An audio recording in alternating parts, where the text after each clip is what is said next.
6.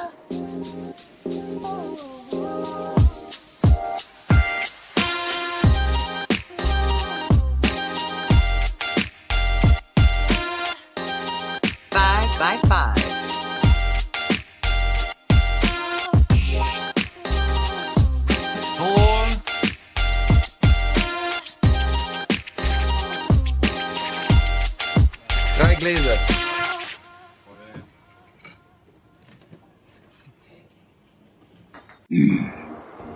Two.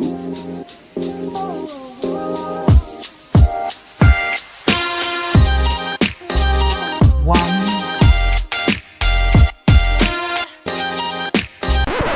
That's no moon.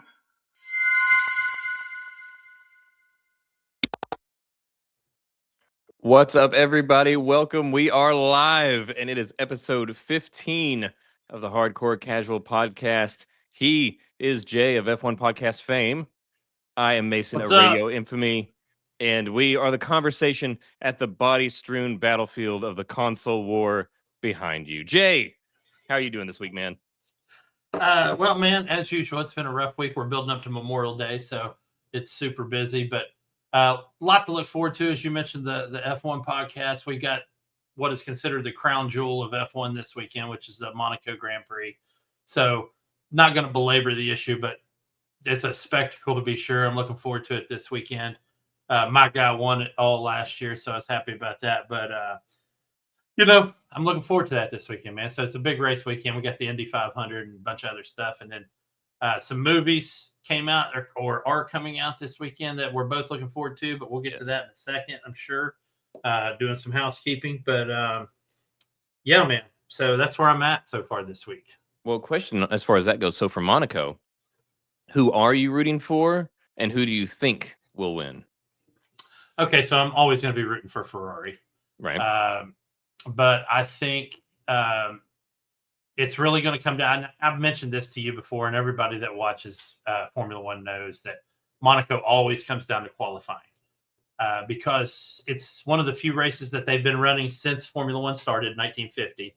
But back then, those cars were 8 feet long and 4 feet wide. And now they are 16 feet long and 6.5 feet wide. And the streets have not changed. That's one of the few circuits, because it's a street circuit. People drive to work there and go to school there. And then that one weekend, they shut it all down for this race. But that road has literally not changed since 1950. It's the same route. So, there's years and years and years of them trying to say, we got to widen these streets. And people are like, we don't have anywhere. There's no real estate for that to happen. So the one thing they're doing this year is, unlike every other Formula One race where you only have to make one pit stop, they're integrating a mandatory 2 pit stop rule this year to try to flummox the team strategies. So we'll see what happens. So in that situation, and not to get too deep into this, but if you guys want more of this, the Fuel Pod, where Jay goes into this deep every week. But just for my own curiosity here, so is essentially, because of these narrow streets, are pit stops about the only way that anyone can pass somebody else to get some kind of advantage? And they do it's called the undercut, because, you watch NASCAR, and a lot of times in NASCAR, they'll wait till there's a wreck before they pit stop. Well, there's not as many wrecks in Formula One, so they have to pit during the race. So a lot of times, for instance, if you got a car up front, the second place car will pit early, and that's called an undercut. So, yes, he's going to come out behind the field, but then they all still have to pit. And then the idea is that he runs fast enough laps by himself out there that when they get back around, he's in front of all of them. So now with 2 of those having to happen this time, it should be interesting to see, how they work it out and what the strategy ends up being like. Awesome. Well, I'm definitely interested to see how that all shapes out this weekend. Again, I am very new to F1, but as Jay said, we'll be talking about the movie that's coming out. I'm very intrigued by. We talked about that last week, and that's one that's coming up quick. So we're gonna be checking that out.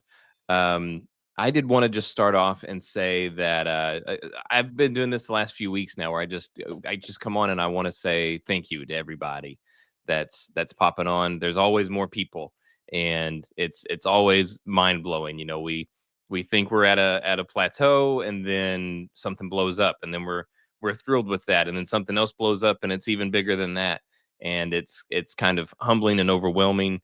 And today, or not today, but this last week, the thing that really blew up was we kind of tongue in cheek referred to it as the console war yesterday, or not yesterday, sorry, the last episode. But some people, man, they really took to that, and it was Spicy.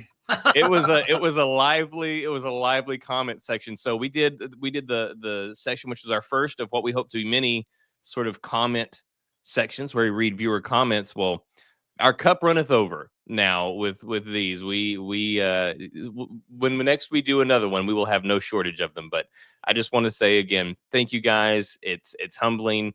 A few weeks ago, it was only a few weeks ago, I believe it was actually like exactly 3 weeks ago, maybe, that we had 5 subscribers, and I said we had a goal of 50, and we're now 7 away from that goal.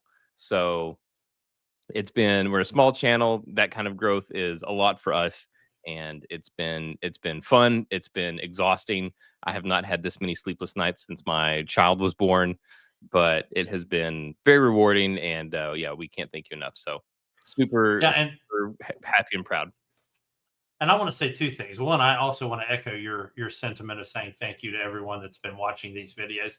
But I also want to apologize to you, because you'll send me these texts, and you guys, if you are watching, you'll send me these texts and be like, "Man, this thing's, this." And I know my text, because you can't convey tone in a text. But he hits me, like Mason hits me at my like worst possible times in the morning, like my worst possible times in the morning, where I'll have 5 trucks in the door and somebody's called in sick, and I'm trying to manipulate all these people around, and he's like, "We got 700 views," and I'm like super happy for us and super happy for him, because of the amount of work he's put into this, folks. If you don't know, has been just astronomical. But I just need you to know that I echo how excited you are about those, even though it doesn't always sound that way. Yeah, And, the patented Jay, who knew text. yeah, yeah. So I knew we were onto something with that, obviously, because of the comments you had told me about and whatnot. But yeah, I just wanted to let you know that, yeah, those mornings can be kind of tough, and I don't always. So my apologies to that. But Oh no, of course not. I totally understand. Hopefully that can boost your spirits a little bit. But it's been and it does, man. It makes me feel good. I've been sharing it with my buddy Chad, who we started the Fuel Pod together, and I was like, "Yeah, man, we're getting some crazy traction on some of these things." And what does get traction versus what doesn't blows my mind. And maybe that's part algorithm and part just what side of the bed people wake up on that day. And that's something that formula will never be fixed, because we don't know what's in people's heads. But I was super, like, a couple of them I've watched that I love was that one, because I thought it gelled well, it transitioned well, and I think that's where we're getting a lot of traction. Obviously, I was a biased of the one we did on Wild 9 and Alpha Protocol, because there's just not enough love out there for some of those games. But which Jay has an idea to further some additions to the casualty list as we go forward that we're really excited about as well. Yeah, and I think once we figure out what we want that format to look like, I'd like to bring it up on here and talk about it, and then be able to share it. But just know that we're thinking about it. Yeah, absolutely. So anyway, man. Yeah, well, and we'll touch on that. We'll touch on some of the console stuff and the game stuff a little bit down the road. But I know that Jay had some fun topics. He wanted to go ahead and get into some entertainment related topics, and then we'll also get into some entertainment related topics after the gaming section to close off the show with as well. And if Jay's up for it, at the very end, I figured we've now both seen Thunderbolts. Figured maybe we could save that for maybe the very end, so that we could have like a non-spoilery section to kind of give anybody that hasn't seen it our thoughts and whether or not we recommend it. And then we can go into full spoilers so that anybody can dip off and not miss any of the rest of the show. And anybody that is interested, that has seen it and wants to know our full thoughts on it, you can dig into the spoilers. I'm just gonna say, you prefaced that with saying, "Am I up for it?" Is that I'm old slight, because I might not be able to make it through that far? I'd like to tell you, I'm the one bringing the McDonald's discount crowd. So there you go. There you go. That's what's keeping us afloat. Yeah, the McDonald's discount crowd, the 25-cent coffees. Anyway, just a few little quick hit things this week we got going on.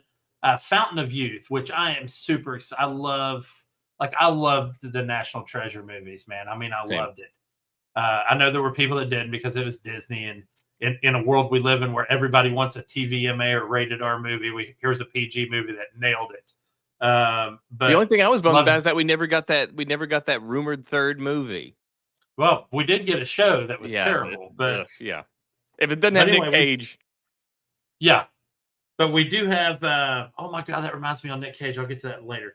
But we do have Fountain of Youth launching on Apple TV Plus tomorrow.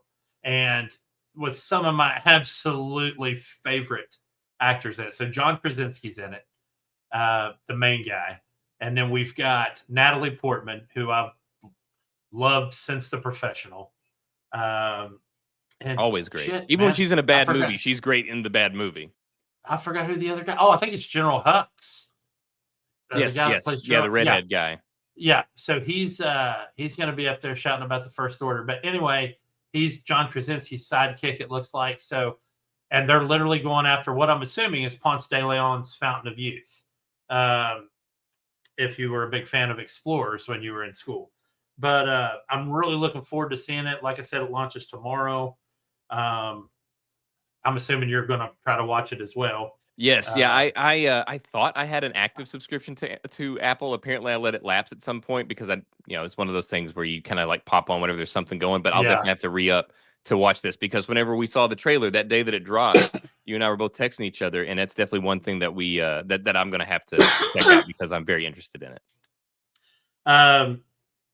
So that one's coming out tomorrow, and then tonight, which we can't get to watch it tonight, but out this weekend, the last of the saga. And as somebody that's old enough to have been there from the beginning, and you are too, I think. I'm sure you saw the first one in the theater. I was a kid, but yeah. But Mission Impossible. This is Tom Cruise's swan song as Ethan Hunt. I don't know. I'm not convinced. They want you to think that it's his swan song as Ethan Hunt. I don't buy it. Yeah, but I think if he comes back, and it will be many years later, and I'm betting he'll be more of a, minus the treason, I imagine he'll be more in the John Voight style role, which I could see him doing as well to a new generation of Mission Impossiblers. Really, really taken off where Anthony Hopkins' 15 minutes in the entire saga was. Well, it was in the worst movie. It was in the worst movie. That's one thing I always tell people. So about every year, I watch through all of the existing Mission Impossible movies, and I always, if somebody's watching with me and they haven't seen it before, I'm always like, it's good to watch too, so that you did it. But if you don't like it, I understand. Like, it's not good. It's very stylish. It's got great stunts, but the story is awful. It just makes no sense. Like we just mentioned, Anthony Hopkins is brought in for literally, I don't even think it's 15 minutes. I think it's more like 6 minutes of screen time. I was going to say 5 or 6. And then he's never seen again, ever, in the entirety of he's not even mentioned again. We don't even know what happened to the guy. He drops a banger. He drops a banger of a one-liner with the whole, it's not called Mission Possible, Mr. Hunt. It's, whatever he says, but that's it. That was we get long hair Ethan Hunt, and we get Tandy Newton. Those are the two positives of Mission Impossible 2. Yeah.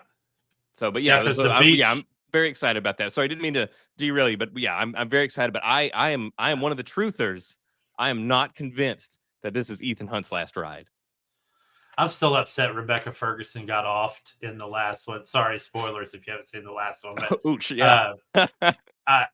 I love her in everything she's in. I loved her in Dune. I think she played Lady Jessica probably better than anyone has. And she played the book version of Lady Jessica, which we have not seen yet until then. And then she shows up in here. The Dune movies in general are just fantastic. Yeah. But anyway, I was, not happy about that. But huge fan of Vanessa Kirby. I like all the women in these movies because they're all great. Vanessa Kirby playing the Lynn Redgrave's old part, like Max from the first movie, and basically her daughter, I think. The Shadow Broker for those Mass Effect fans. Yeah, Liara Tassoni. And then Haley Atwell's character is coming along nice. Good development, I think. And gelling with the team. So, and then of course the additions of Simon Pegg and Jeremy Renner and those guys have all been great over always the wanted to years. see Although, Jeremy Renner come back. yeah, me He too. got, I you know know, he's like still walking with a cane, but yeah. But anyway, yeah, super stoked to see that this weekend. Obviously, as a racing fan, looking forward to F125 coming out next Tuesday. I get 3 days early access because pre-ordered, but so looking forward to that, and then bringing back not only the story that only comes every other year, the Breaking Point story, which plays out like a Drive to Survive episode. But also the movie content. So they're running they're running the story of the movie, and they're actually cutting in scenes from the movie so that your story in the game gels with the movie. So they're actually going to be showing us scenes that aren't going to be in the movie, but if you play the game, you'll know more about the movie, which I think is a cool way to look at it. So that's pretty awesome. it's an interesting tie-in. Sorry, I've got the schmegma this week. I don't know why. And then last but not least, and I don't want to talk about this tonight. I want this to be something that we bring up and think about and talk about in detail later.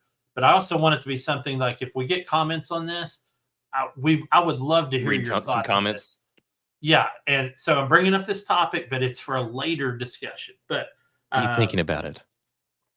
I obviously, you can call them dad games, you can call them whatever you want, even though I've been playing them since I was in my teens. But simulators, simulation games, I play a lot of farming, trucking, whatever.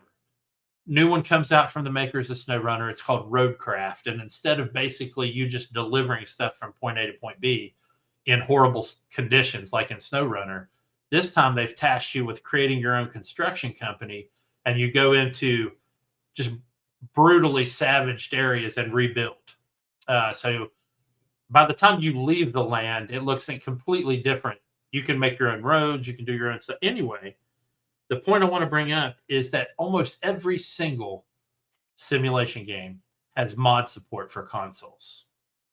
And my question to you is, and devs always say this line, paraphrasing, but they always say this line this sort of way. Well, bringing mods to consoles is basically a pain in the ass, and we'd have to basically recreate the wheel. But if you're a AAA title like Cyberpunk 2077, and you're giving me that bullshit excuse, and then a AA title, unless you're a part of that community, then we all consider them AAA. But a AA title like Farming Simulator or SnowRunner or Roadcraft always launches with mod support for consoles.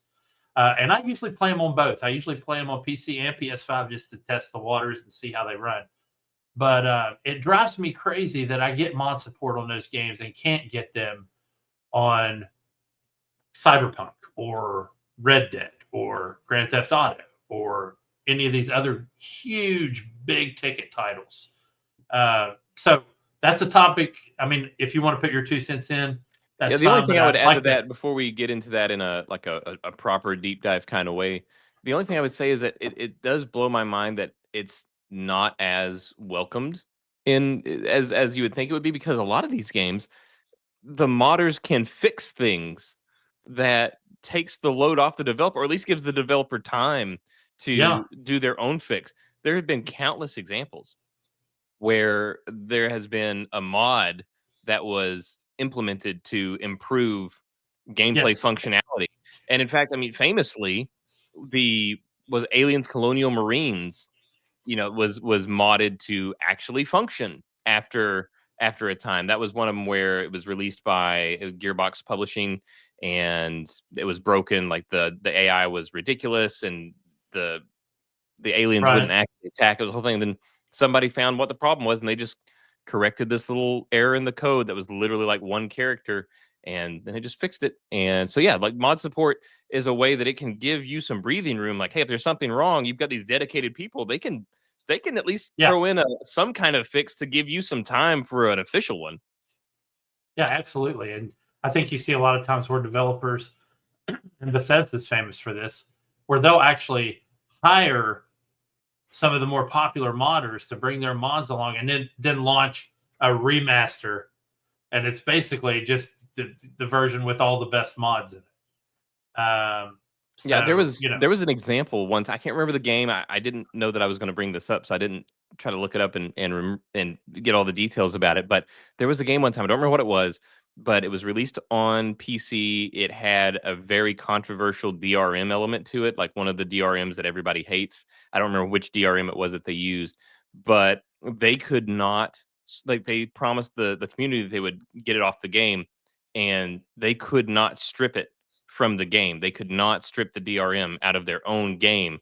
And the way that they did it was they used a mod that was created from somebody in the community, and they just used that mod to strip the DRM from their Wow. game and use that. So that was one case where the modding community actually bailed out the devs and allowed them to do take this promise that they had committed to and remove the DRM from the game. It was a big game too. I don't Well, remember what it was, but and maybe somebody else will be able to comment on this and know what it is, um, and we'll be able to bring that up. But it's still, I think this brings up the fact that we can launch a broader mod discussion and talk about the impact of mods, or when mods go bad, or why aren't they included at a later time. So, man, I know we need to get into our spiel.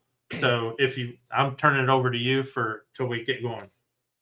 all right. Well, I will, for dramatic purpose, I will go ahead and still do the intro, even though we will get into the nuances of it. But I will say that we are now entering the console war. Yay! So, yeah, I know Jay loves this. Well, here's the thing, guys. So there were a lot of the comments were, which I told Jay, I was genuinely surprised at this, that I thought as a gaming community that we had all just kind of decided like, hey, we all love games, right? I didn't realize that there were still some really committed people that either really loved one or really despised one. Now I can understand having this commitment to your choice. That makes total sense. You committed money towards this choice, and you want that choice to pay out, right? You want that to be something that benefits. But there was a lot of people that just did not care for one manufacturer or the other, and I just want you guys to know that we are agnostic when it comes to this. I Yes. I own all of the systems. Jay, even, who mentioned that he doesn't like Nintendo, he just doesn't like their practices. Jay can clarify his position there, but he's played Nintendo games that he absolutely adores. We've talked about him on the show. Yeah.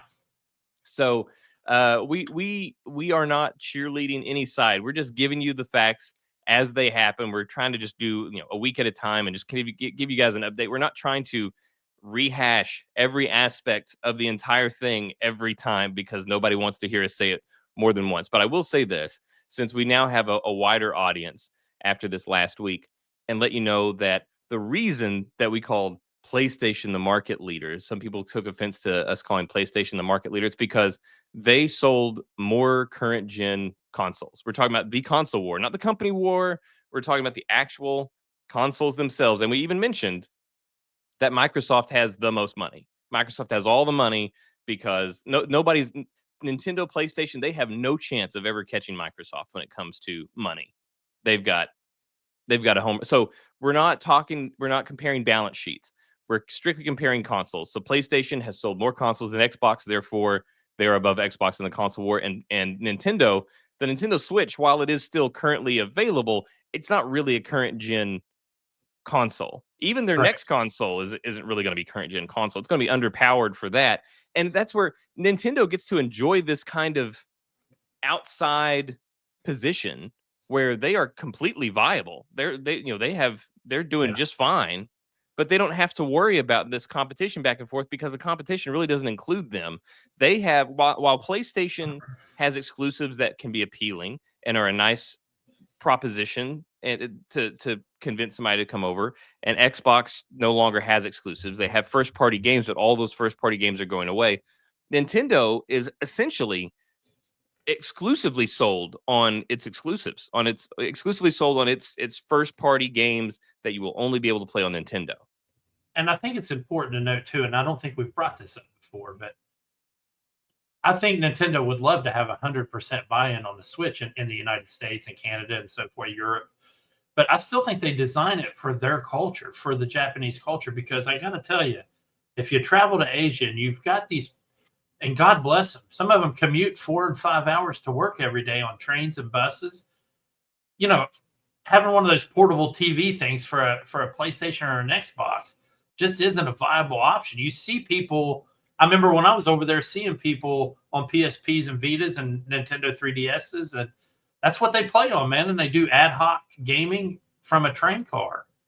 Well, And that is one thing for sure. I like that. I think that's a really astute observation. That yeah, Nintendo is very much geared towards a Japanese audience. Like, obviously, it's a Japanese manufacturer, as is Sony. yeah, But like many, Sony, even though it's a Japanese company and a Japanese manufacturer, it's really catering to the Western world when it comes to a lot of oh how yeah, the game works, or the things where one example of this in Nintendo is the fact that the button placement on where you would need to continue. So the button placement is weird because if you were on a PlayStation, it would be like the circle button is Nintendo's continue button. So you have to. It's all but they don't switch it because that's what it is for in the in Japanese culture. That's the positioning for their continue button, and so they leave it that way. They don't ever remap it or anything like that. And like you said, it fits in like the mobility and portability fits in with their culture. yeah, Um, so yeah,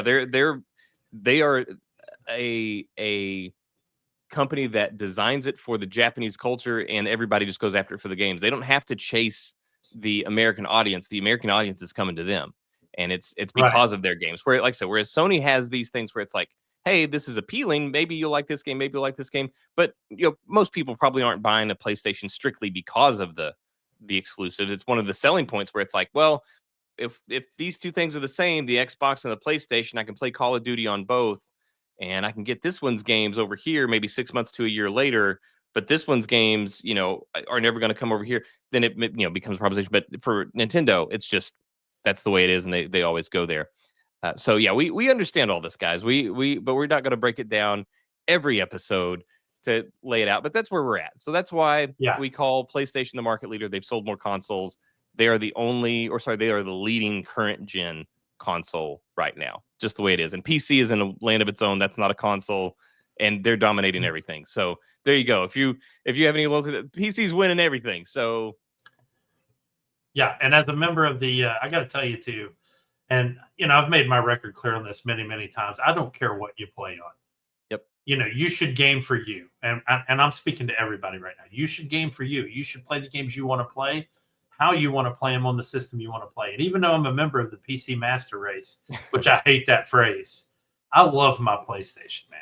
I mean, I love my PlayStation, and it's not like I gave that thing a back seat. I mean, I still play it just as much as I do my PC. But anyway, that's my 2 cents on the piece of it there. right. So now we got that out of the way. Let's get into some of the news stories here for the console war and the games market in general. So I guess I'll start off with Nintendo. Why not? We'll just talk about Nintendo. So we are exactly 2 weeks away as of recording from the release of the Nintendo Switch 2, which releases on June Oh, 5th. can't wait. Can't wait. Well, I have one coming, so I will have that. I'm now. excited for you, man. Yeah, thank you. I don't know if I'll actually get it on the 5th. I don't know if it'll be delivered there, if it'll just ship by. Who knows? We'll see. It's a bit of a mess there, but it is releasing on June 5th. We'll see what bedlam erupts around the brick and mortar stores and the stock and all of that. But one thing that I forgot to get to last week, that as we mentioned, where it's Xbox and their price raising on existing hardware and future software, and I'd mentioned that both were poised to make mistakes of their own. One of those things where it's like Nintendo already has an issue with goodwill with their behavior sometimes because of how litigious they can be.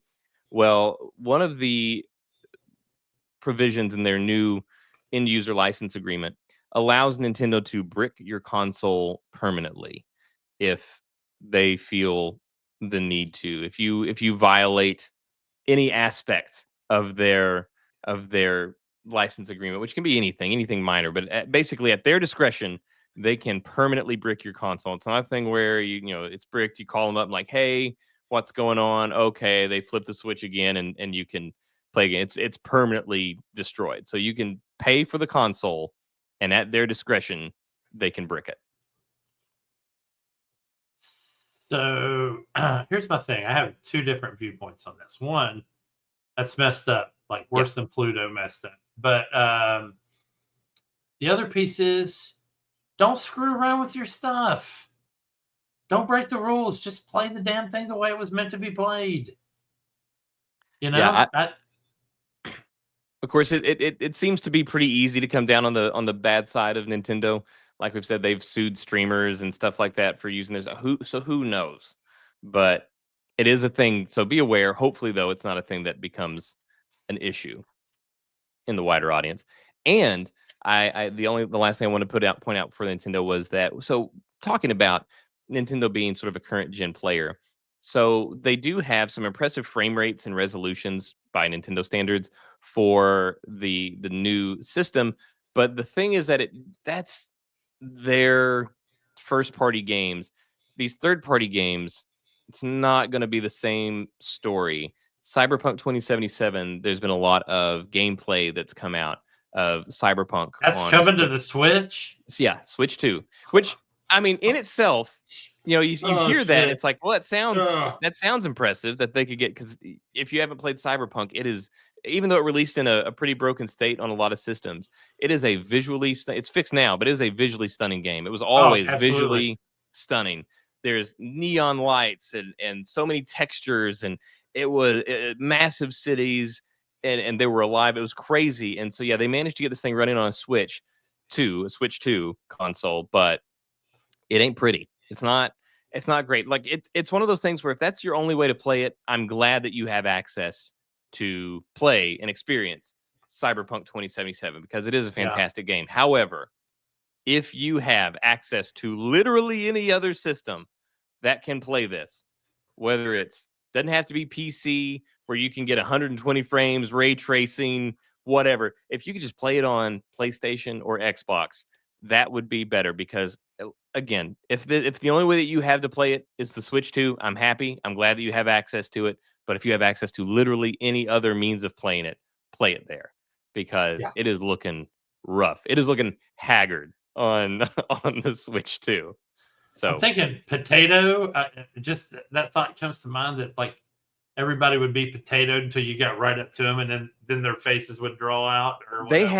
They had some side by side images, and one of them that I saw was this person on the street where they had kind of like these striped suspenders on, and so it showed on like a PlayStation 5 Pro, and then it showed on the Switch 2.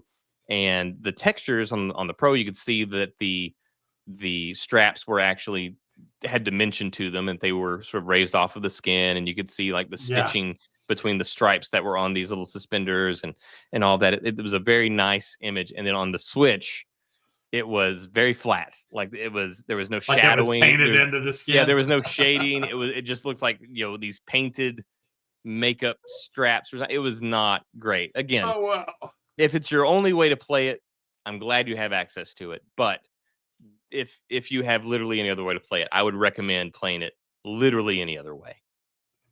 That is our update on Nintendo. And wanted to go ahead and give Xbox some attention here. So one of the things that kept getting brought up, and some people thought this was going to be the end all be all in the console war, as it were, and that is, and this is not confirmed, it is rumored. Now, some would say that it's pretty heavily substantiated rumors that Xbox will have integration with Steam and or the Epic Store in either going forward on this generation or in something that they bring out in the next generation. Now, one thing that the preview program that you can be a part of in Xbox, I know that has been a thing where there would be some updates, and if you go through certain menus, you would find Steam branding or options labeled as Steam. So it looks like they are certainly building some sort of integration in there, but as far as the extent of that, that's all rumor. But a lot of the people in the comments really thought that this was going to be Xbox's killer blow to PlayStation and was going to turn everything around. And I just don't know. I just don't know about that.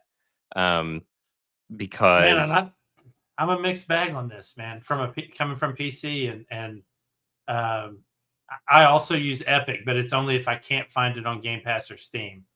Yeah, and I even though Epic was one of those that was thrown out in one of the rumors that I saw, I don't think that there's necessarily the same evidence for Epic. Like I said, I know that in the previews there Yeah. had been some branding that people had been able to find of Steam.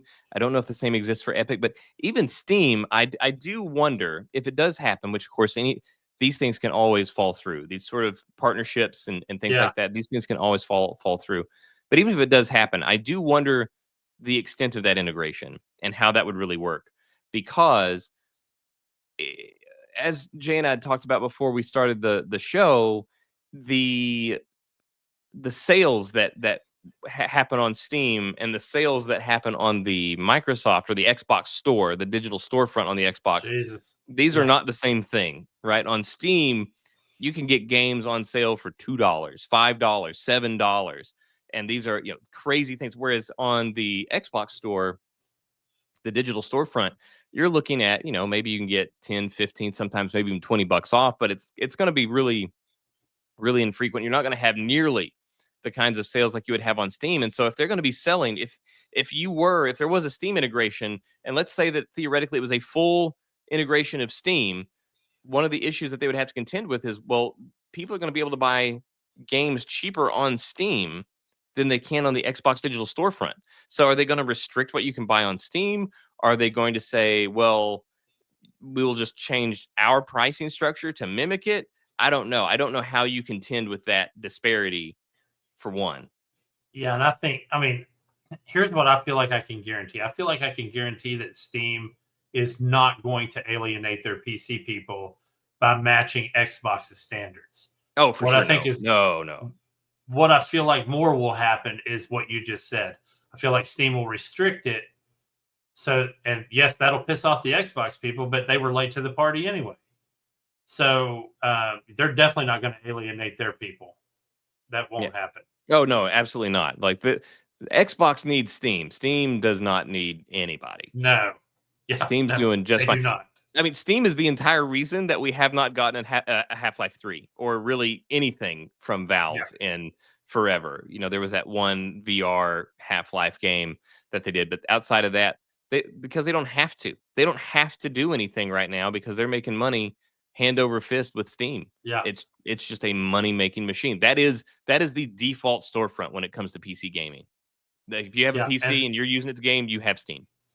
And their mod workshop makes mod integration so easy that, I mean, you literally just click subscribe on a mod and it auto installs it. It's not always 100%. Sometimes it fails, but it still make it easy for people that have just switched to PC and don't understand the back end of how things work. So yeah, I don't think that'll happen as far as that goes. Yeah, one thing that I'd mentioned to some of the commenters that I could see being potentially a really good thing is that, well, so there's a couple of things, multifaceted, right? One is that for these games to run on the Xbox, so theoretically, maybe you could get some of these games that the developers don't want or can't or whatever, they're not going to port it over to an Xbox console. Okay.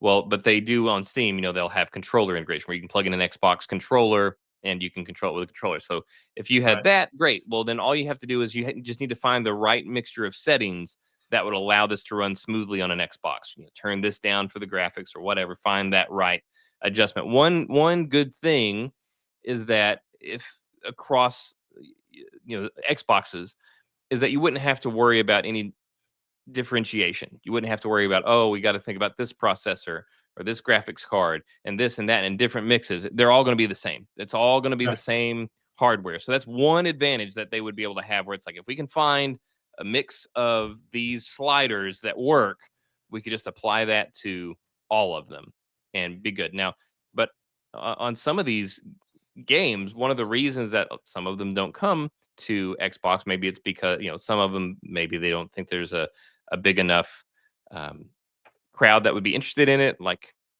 one of the reasons that XCOM 2 and XCOM 1 didn't do so great on console. It's one of the reasons that Elite Dangerous left console, was that there just wasn't the demand for it there. But another one is some of these are really, really graphically demanding, and the Xbox version of some of these games might be like the Switch 2 version of Cyberpunk.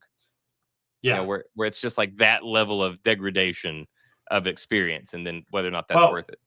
we were talking about Cyberpunk or Star Citizen before the show started, and you know, A, that game's never making it out of early access, but B, to put that on a console, as much as I would love to see it come to PS5, I would love for people to get to play that on PS5. It's not even just the graphical power. A lot of people don't realize, there's people like I'll run into them at work and a lot of younger people, and they'll be like, man, I loaded up Madden last night and the load time on it was ridiculous for PS5.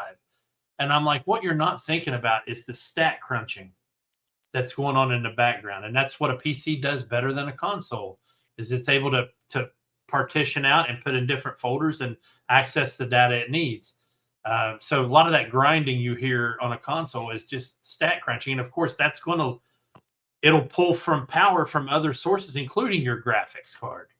So yeah, I think, that's the reason we don't see a lot of those types of titles come to console. Not because they don't want to. Yeah. So I don't know.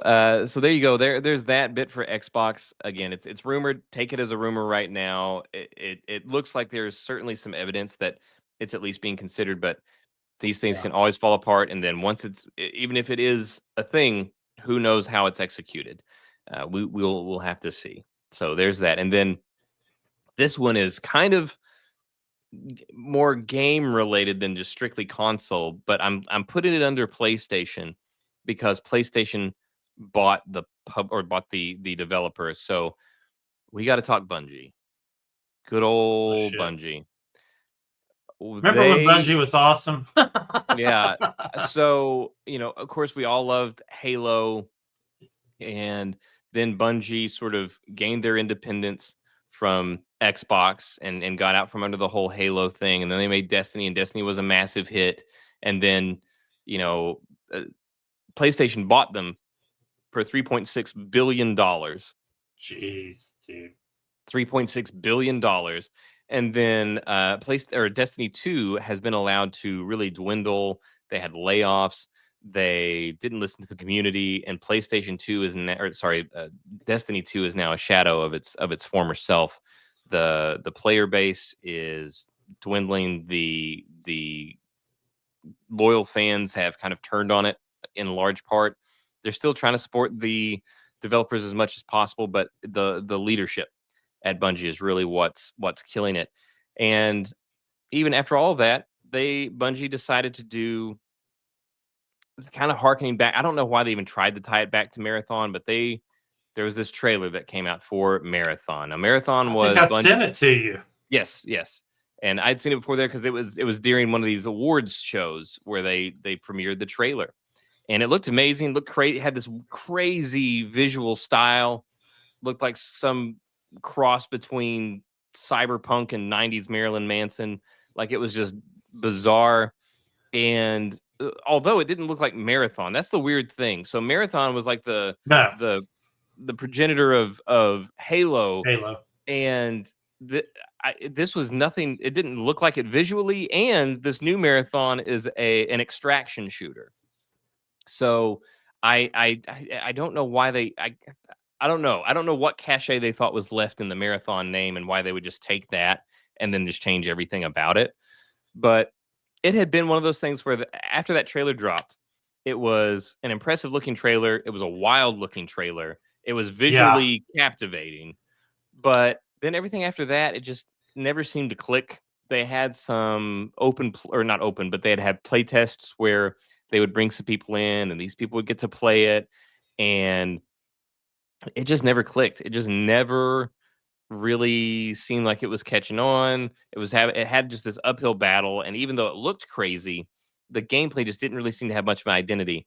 But then this is where things really got rough. So there was just days ago, an artist known as Anti-Real came out on Twitter and claimed that the work that they had produced had been stolen and was used in Marathon without their permission. So, oh my God, I've got some images to show you, Jay. And the first one, let me pull this up.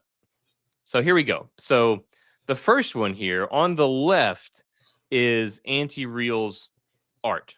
This so the yellow and white with blue. That one was Anti-Real's art. On the right is art seen in Marathon. So looking at that, you can see similarities to it, right? Oh yeah, I mean it looks like a collection of wingdings, but yeah. Yeah, so this is one where like you look at it, and if you wanted to be charitable to Bungie, you could say, okay, I can definitely see that the vibe was the same, Similar. right? Yeah. But, like it's not the exact same symbols. This one that Anti-Real did, it looks like it's kind of making a K out of the filled in wingdings. It's like, so if you were to be charitable to Bungie, you could say like, okay, somebody was clearly inspired by it, but this was not a wholesale ripoff. Maybe a little closer to a ripoff than would be comfortable for a lot of people. It's clearly inspired by it, but it's different symbols. It's not the exact same Right. pattern. It just looks inspired by it. So there was Yeah. that one I where it mean, was like, yeah. But now let's move on to some of the others. So here's another one. Let me bring this up. So here, front and center, you see Anti-Real's art, and on this thing, and for those of you that may not be looking, Anti-Real's art is very, very futuristic, very cyberpunk, very high contrast colors against one another, and it's very there's symbols everywhere, and it's very much like something you would see in a really futuristic sci-fi movie where there's symbols that look like they could be like an alien language and a lot of a heavy use of iconography and stuff. But here you see like this little alien yeah, language there's looking no kind of denying that right there. yes. I Yeah, mean, this the is one where you're like, Aleph, okay, there's no way to be charitable here. That like this Aleph, like that's not even a real yeah, word. And that appears, I mean, that is it's the copy, exact same graphic. that is copy paste right there. That is copy Yeah. paste. So the first one you're like, okay, if we were to be charitable to Bungie, we could say this was inspired. There is no way around this. This is a straight up ripoff. Here's some other ones. So here we go. This is her work here. So we've got the little chevrons here. There's those chevrons right here in Marathon. We have these other little squares and this number. So here you see the square and 28, and you see the square and With the 28. Not chevrons. Yep. Yeah, chevrons here, but then down here we've got the square and 28 there at the corner. And then also if you look at the yellow, there's a row of these icons that just these sort of like futuristic looking like icons, like would maybe be like on it's like a warning to somebody that was handling like a barrel or something like that that had these on them. Yeah. And those also are straight up ripped off, same symbols in the same order, copy and pasted, and placed throughout the environment. What On the hell, man? yeah, and here it is I again. mean, they Once again, look upside down. I mean, it looks like all they do is flip them upside down. But yeah, right? Yeah. So at first, this was a thing where Bungie was trying to push back on it, but eventually Bungie accepted and said like, yes, this is something happened. We're not responsible. We had this other person. They how no are they longer not work. responsible? They no Oh, longer okay. work Yeah. here. Well, this is Yeah. at least the fourth time that this has happened where they have plagiarized art in Bungie. This has happened in Destiny before. This has been a thing that has happened multiple times with Bungie. I'm not saying that they are maliciously actively doing it. I don't think any like shot callers at Bungie are actually doing this, but clearly the art director is not doing their job. Like Now they're listen. Oh, go ahead. Sorry. no, go ahead. No, I was going to say, now I can see an artist needing some stand-in art to sell his images to, like, when he goes into the boardroom and goes, "This is what we're looking at. I threw some stand-in art in here. Obviously, we're going to replace it." And then This is the somehow vibe we're aiming for. yeah, this is the vibe we're aiming for. And then that getting leaked by somebody, I can see that happening. I'm not saying that's what happened here, but you can see, because you see it in movie trailers all the time where they don't have a sound score for the movie, and so they'll put an old sound score from a different movie in the trailer, and Well, then but still, well, this got worse. So they had a live stream plan. So there was this live stream that was supposed to take place where they were going to show footage and gameplay from the game and give some more details about it. And they were, this live stream had been planned, and then this broke. Well, if you were Bungie, Jay, what would you do? Would you go through with this live stream? No, of course not, man. No. I Who would, would? Right? That's crazy. I would issue a retraction, say that we shit canned the guy that did it. We're currently conducting internal investigation to figure out how it got out there in the first place, and we'd like to take this opportunity to apologize to Andy Real and compensate her for her trouble in any way, shape, or form that we can. That's what I would say. Yep, that's the reasonable thing to do. But not Bungie. Bungie went ahead and they did the live stream, and it was the most awkward thing you could ever see because of this, and they've already accepted it. They've already accepted, like, yes, this is clearly plagiarism. While it's not our fault, somebody did it, but it was a horrible thing that happened. So because of this, they're doing an internal audit right now. They don't even know the full extent of the art theft. So because they don't know the full extent of the art theft, they couldn't show any gameplay on the live stream. So they had 0 gameplay, no images, no gameplay for the live stream. So they did the live stream with no gameplay footage, Just still shots. No, not even still shots. It was just 2 dudes, the art director and another guy, just talking, and they looked like they had not slept in days. And they just looked right, and they were getting just constantly dunked on by the chat. So we basically just saw a public flogging of these 2 dudes from Bungie. I like a good public flogging. Yeah. So it was bad. So that's our update for PlayStation in this week's. Maybe them dumping or Destiny falling off a little bit. It's maybe part of that reason why Battlefront 2 has gotten such a resurgence over the past 2 weeks. Maybe, but my question here is, as we've mentioned, Microsoft and Xbox, they have tons of money, right? Tons of money. Even Xbox itself, even just the Xbox division of Microsoft has tons of money. The hardware division is not doing great, but like we've said before, they have such success on the software and services side because of PC and Game Pass on PC, all this stuff. Yeah, they are not hurting for money. They had record profits. Now, again, PlayStation bought Bungie for $3.6 billion. And of course we had Concord. This is one of their live service games that they had funded, and then ended up tanking with it. Basically launched and failed in less time than your typical Housefly lives. So Houseflies outlived Concord, and now we've got this. So can Bungie survive this? Does Bungie even survive this as a company? Does this game even come out?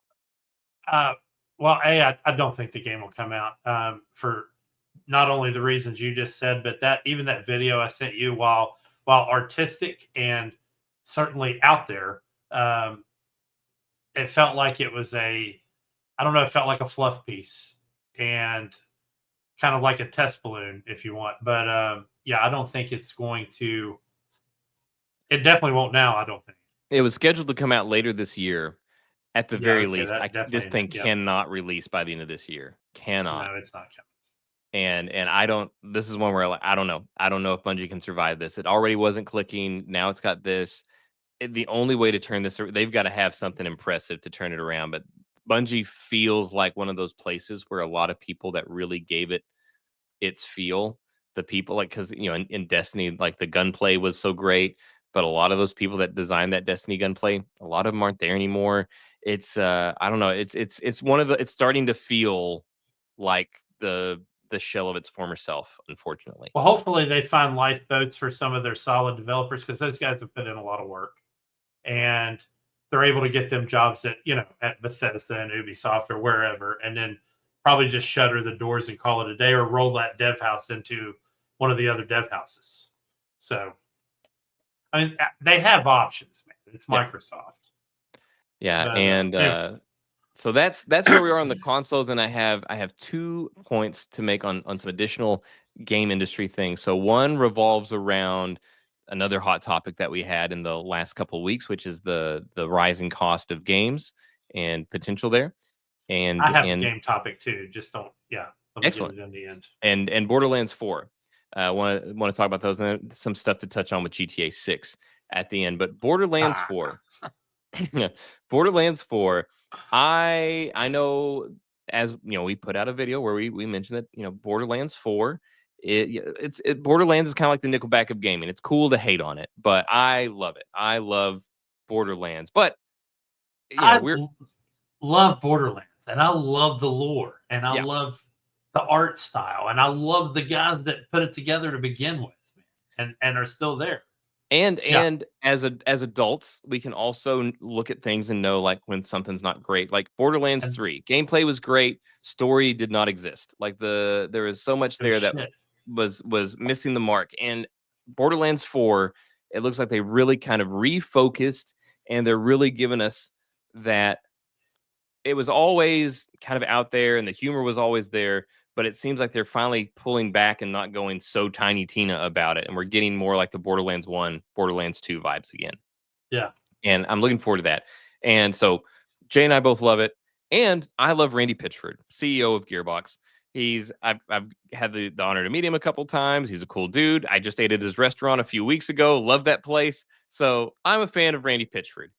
However, anytime that Gearbox goes into a cycle where they are going to be promoting a game for release, Randy would be best served to just not talk.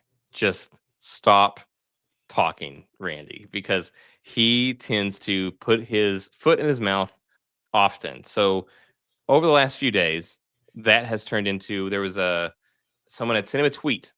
So this person sent Randy a tweet and just said, Randy, this game better not be $80.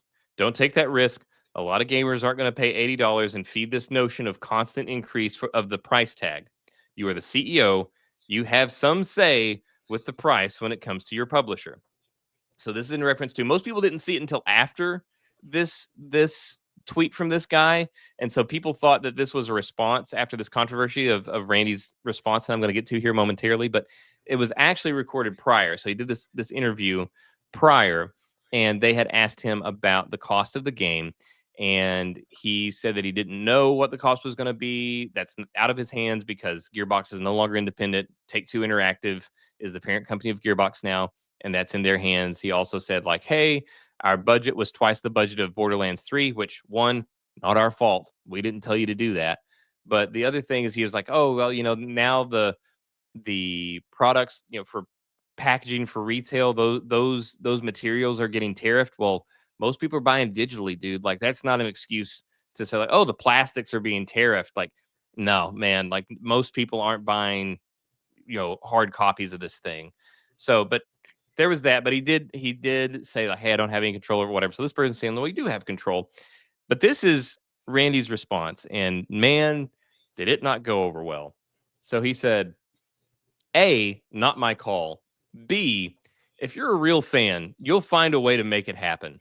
My local game store had Starflight for Sega Genesis for $80 in 1991 when I was just out of high school working minimum wage at an ice cream parlor in Pismo Beach, and I found a way to make it happen. And that was his response.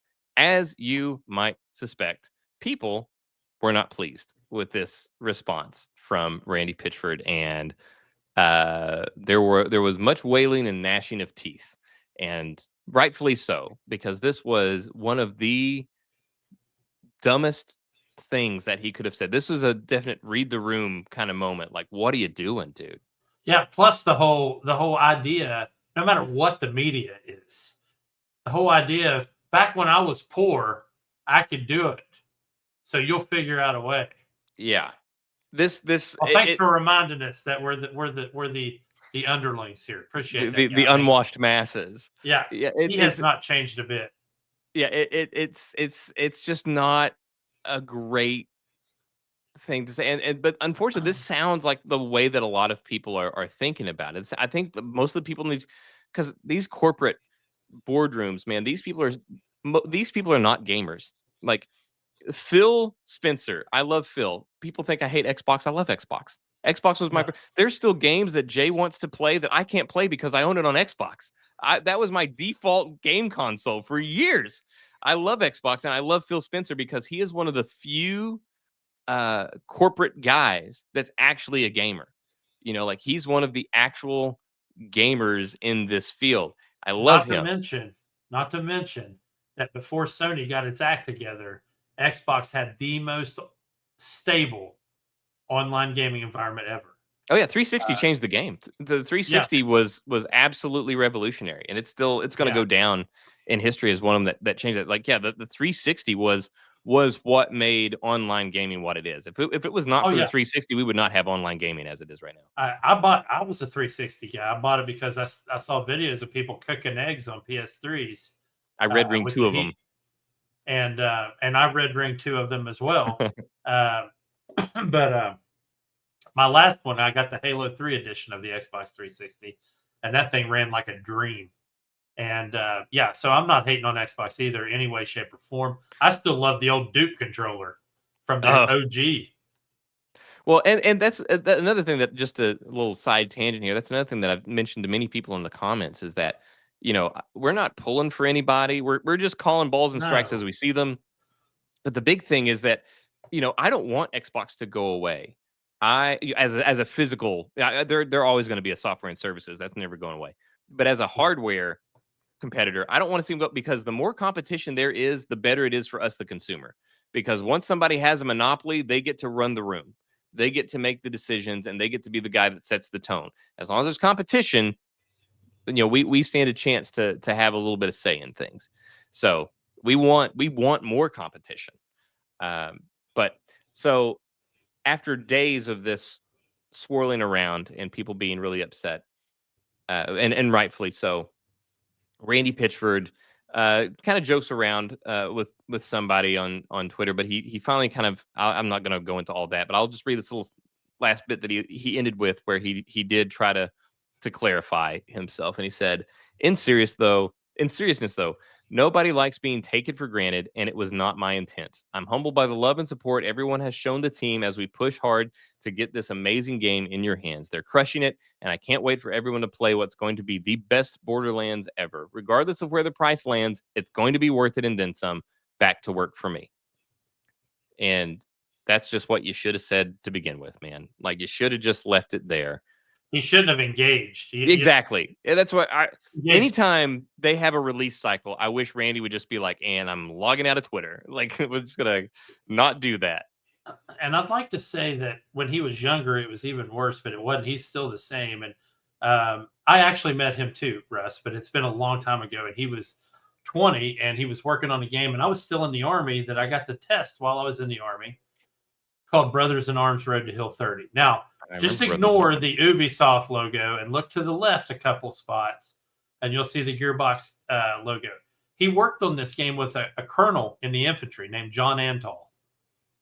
And it was weird because when we met them, John Antall was like he was the calming of Randy Pitchford. Now, it felt like after Antall left and Pitchford moved on to the Borderlands arena, that it just went wheels off the truck after that with him. But you could always tell, like, Antall would do this thing, even when we met him, where he'd put his hand on Randy's shoulder and he would start talking, and Randy would just shut up. Because, I mean, he was so brash, and he was all over the place, and he couldn't, like, frame a whole thought at one time. He's one of those guys. And he's a visionary, and those guys are like that. They're dreamers. And I think that's what also that's his biggest strength, because it's what makes Borderlands what it is. But yeah, you're right. Sometimes, man, the dude just needs to bite the bullet and keep his mouth shut. Because again, you know, I am one that whenever my mind starts going, I tend to, I've done it here on the show many times, where I'll kind of like jump around from topic to topic, and I kind of like start a sentence and I don't finish it, and I start another one, and I can go around and you can say some stuff that's not like you can not articulate yourself as well as you would like. And in certain situations, that could be a really bad deal. And this is one of those situations for him where it's like, he had, I'm sure he had a vibe that he wanted to put out there, like a tone that he wanted that to be read in.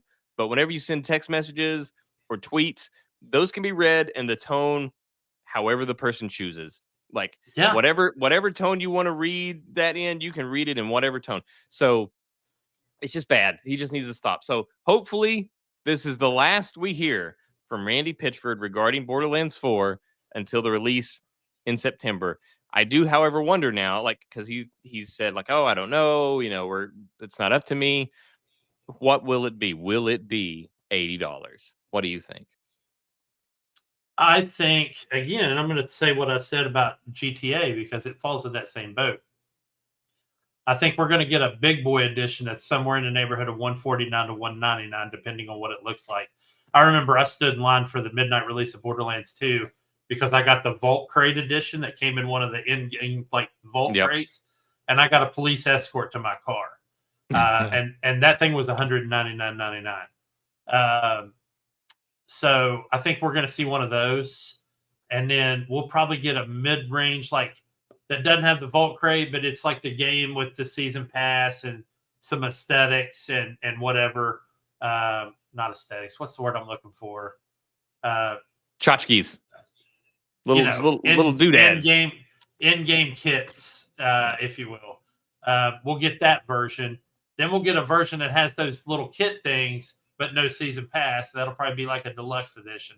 Then we'll get the standard edition. So to answer your original question, I think it'll be. I'm betting at least 69. I'm betting at least 70 on the standard. Oh yeah, no doubt. Standard will be 70. I think that I think it will be set right now. If I had to say right now what it will release at, I would say it will release at 70. The thing that I think might change that, because it seems like there's a standoff going on right now, like an old action movie, and nobody wants to be the first third party to blink. Like, the Nintendo and Xbox have done their thing. That's first party. Nobody wants to be the first third, because that's like Xbox saying it. That's okay. That's Xbox games. Nintendo saying it. Okay, that's Nintendo games. But third party, those games go everywhere, and nobody wants to be the first third party to do it and get that negative PR. So let me posit this question. Let me posit this question for you. What other big titles, and I mean Borderlands level big titles, are coming out in that same release window? And I'm sorry if I sniped you on that when it caught you off. No, I don't know what other things, and they wouldn't necessarily have to release. They would just have to have their price announced. Correct. So you're right. So I'm saying right now, if I was to put money on it, I would say $70. But if between now and whenever its price gets announced, if another third party comes out and says, "Hey, next Call of Duty is $80 base game," or next whatever is this, then I would say, okay, maybe they might jump in on it and say, "Well, ours is 82." So yeah, but why not Why not? Hate to go F1 on this, but why not undercut them and guarantee yourself a loyal fan base that will defend you to the nth degree? You know what I mean? Yeah, well, it comes back to kind of the same thing that we have said about Grand Theft Auto, which we'll actually talk about more here in a moment. And that is that, if you charge $70, then more people will buy the game than if you charged $80. And then from those people, you will have a larger, like, obviously they don't have an online sort. You can play online with Borderlands, but they don't have the same sort of like online moneymaker that is GTA Online. However, they can sell all of these DLC packs. They can sell additional missions and additional DLC and that sort of thing. So if you sell it for $70, you have more people, and then you have more people to sell these DLCs to. So it still is one of those things where if you charge $80, one, I think there will be more people than they expect that would not buy it. And then that also reduces the number of people that you even have available to sell your DLCs to. So I think ultimately they would end up losing money. I just think it's a bad idea. Yeah. We had a commenter say that they had heard somebody posit like, well, what if they charged more, but that guaranteed all the DLC was free? Like, well, that would be great, but that also they would make less money because then like they're all the stuff that they do after the release of the game, they're not compensated for. I just Right. don't see it working. So yeah, that's my final answer though. Right now, I say it releases at 70, but if somebody comes out and they announce a game or release a game and that game is at 80, it's a third party, then that might change the equation. But all right, and the last thing that I have on my little list of game industry console war updates is GTA. Nothing too crazy, but I just did want to. There was a person on Twitter, goes by Sixty, and at GTA 60 on Twitter, and he was covering just some of the ridiculous tech that is going into Grand Theft Auto 6. And so I just kind of wanted to talk about some of those really quick, and Luke Stevens did a great bit on this as well. But it looks kind of crazy, and some of this we've actually already seen in the trailer. So one is some technology that previously was used on Red Dead Redemption 2 for horses. So you'll recall not the testicle bit, the I just remember on Red Dead Redemption 1 that they worked the most work they put in anything on that game was making sure the horse looked realistic. well, and then in 2, the horse, the musculature would flex. So as the horse walked, you would see its muscles ripple in like the shoulders and the legs and all Right. this stuff. They are implementing that in Grand Theft Auto 6 in people. So Oh wow. yeah. Now I'm sure it's probably not all of the random people that you run into. It's probably going to be like the main characters and stuff like that, where you can actually, change their attire, have them without shirts and all this stuff. But they are employing that same technology. So we actually see it in the trailer, the muscle flexing on the main character, Jason Duvall, as he's walking, like his tricep flexes and all that. So that's one thing that they're going to be implementing. So no longer just on horses, it's now going to be on people. Another one that they have is these are copyrights that they've submitted. So one is for realistic fluids. Sounds gross, but realistic fluids. So this is sweat, blood, rain, and they have a way to do it that prevents it from being so memory intensive and demanding on the system as a whole. So Does the this blood is coagulate? well. So what Sorry. it does, Just ignore me. Keep going. no, what it does do, it's still pretty crazy. So you'll have sweat, blood will soak into clothes, Oh and wow. rain will affect you'll see the rain create ripples. And so the way that they have managed to do this without being so demanding on the system is that it's basically rendered in 2D and then mapped onto a 3D surface. Yeah. So the sweat is 2 dimensions, but then it's slapped onto this, like, this arm or something like that, and then it just follows the curvature of that arm, so it still looks real. And the blood soaking into the shirt will, just put the blood on the texture. So they have this way of doing it where it's still visually insane, but it Yeah. is less demanding on the system. And I'm assuming this is also how they did the stuff that got everybody's attention, where it's like the beer bottles had each beer bottle had the level of the beer would like slosh back and forth as he was walking, and like the champagne that we saw in there. I imagine that's the same way. They probably just kind of like mapped the 2D thing around the walls of this 3-dimensional bottle, and that's how we got that. So that's one thing. Another one was supercharged pathfinding, which allows more paths for the AI. So as you are in a lot of games, the pathing, like if you block in a game where the AI is bad, let's say you can block an NPC and then the NPC just stops. They just stop. They don't have anywhere to go. You block their way and they can't do anything. Then there's other games where maybe they'll do a little bit more, where you block them, maybe they'll go back a little bit and then go a different direction because they have multiple paths that they can go to. So they have this, I don't know how, I'm not a game designer, I'm not into all this, but they basically broke it down. They had like these little drawings and stuff on the patent where everything's broken down into these like nodes. There's way more points where they can change direction, but now they can even have pedestrians navigate like alleyways, things like that. And so they will now be able to have more paths for each NPC, which means that they can populate more NPCs in a given area because they have more paths to go around one another and you. So that's another thing that's going to be implemented in GTA 6. Two more. They had seamless multiplayer transitions. So basically, the way that they can load this thing into the system is theoretically you could go through the online multiplayer without experiencing a load screen. The way that, while everybody else is also experiencing it without a load screen. Excuse me. And then the other one was, this is another one that we saw a version of. It's been upgraded.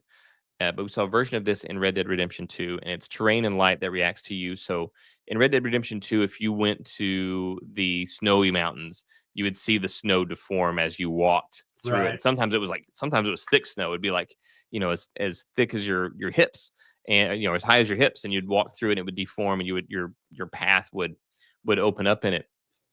They have some sort of upgraded version. Sounds like they want not just the textures to update, but maybe even the terrain itself. I don't know, but they've got some sort of crazy stuff going where they want the snow to deform, the sands, the grains of sand to deform, all that stuff, and the way that the light plays with it.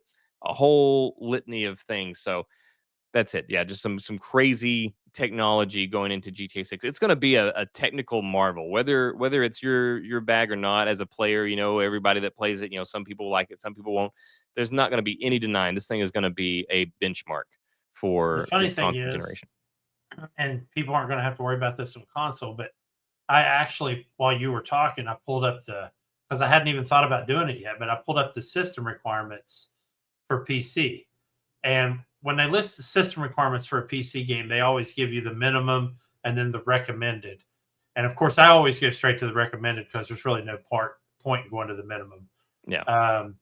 But they're still recommending a graphics card from 2 years ago, even under recommended.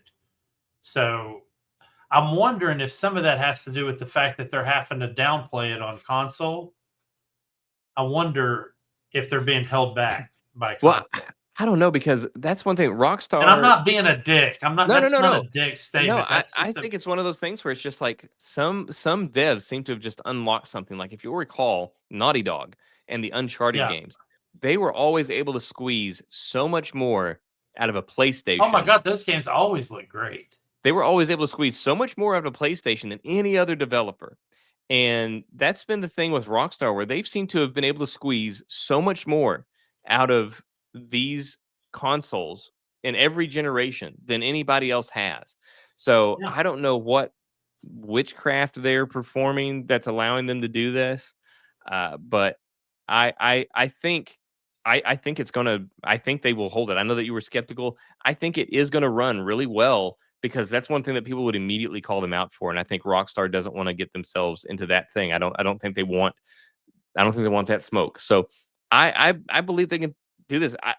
They've always just been absolute wizards whenever it comes to what they can pull Well, off. yeah.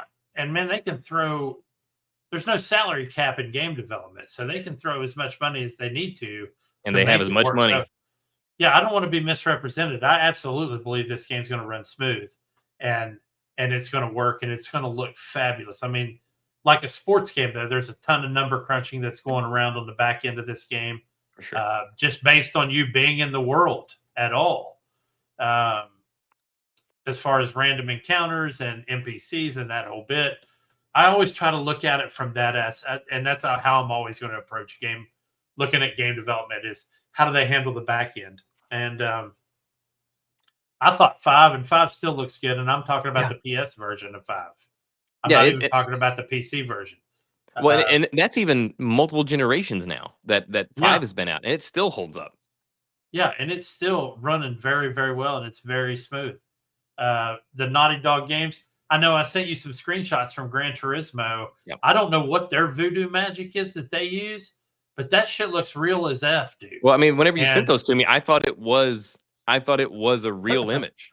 Yeah, and personally, if it were me and I was developing for console, I would absolutely reach out to Kazunori Yamauchi, who's the guy that develops Gran Turismo. Did you see the Gran Turismo movie? No. Okay, well, he cameoed as a sushi chef in that movie. But I would reach out to him and go, brother, what kind of voodoo do you guys use? Well, here you go. Take a shot. I'm going to mention it.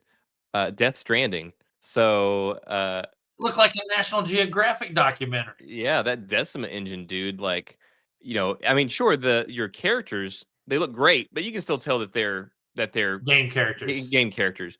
But the terrain, Yeah. looks insane. It looks like you said, like it looks like something out of National Geographic. Like, it's wild. Well, I tell people all the time the main character in Death Stranding is the terrain. Yeah, it's incredible. Norman Reedus is a supporting role in that game. Hey, more on supporting roles later. Yes, I was trying to plant the seed, but yeah, and yeah, I'm looking forward to it. I'm not going to tell you I'm not going to get it. I am kind of GTA'd out at this point, but I guarantee you, just when you think they're out, you're out. They pull you back in. It's Godfather Part 3. Just when I think I've got out, they pull me right back in. But and of course, I'm going to want to play it because I lived in Miami, so I'm wanting to test the veracity of that map and see what that looks like. An activity, we talked about activities one week. So I don't know if a lot of people know this, but Florida is one of the epicenters of UFO sightings. Hastings, Florida is the UFO sighting capital, believe it or not, of the world. But Miami along Lake Okeechobee Road, and believe it or not, and I am a debunker when it comes to UFO sightings. But my only UFO sighting happened when I lived in Florida, and I couldn't not admit it. Well, so see, I've never gotten UFO sighting is a thing. I'm a little jealous.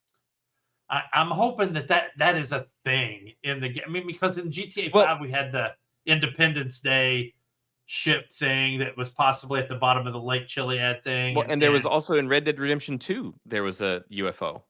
Yes.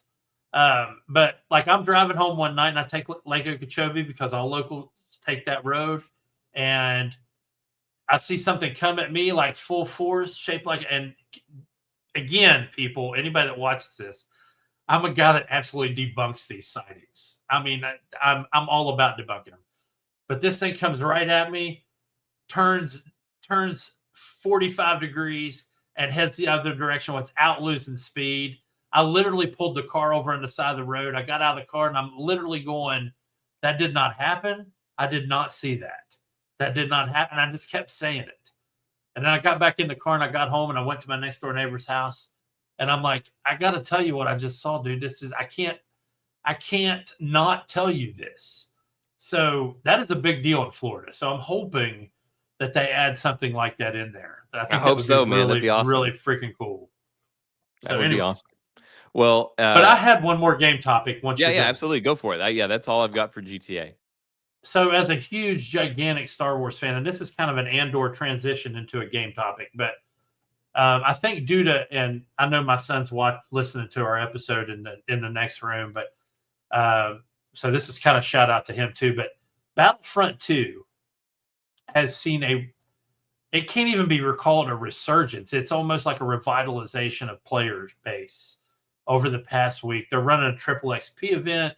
There's tons of social media rumors now that they're going to go ahead and do Battlefront 3 because of this resurgence.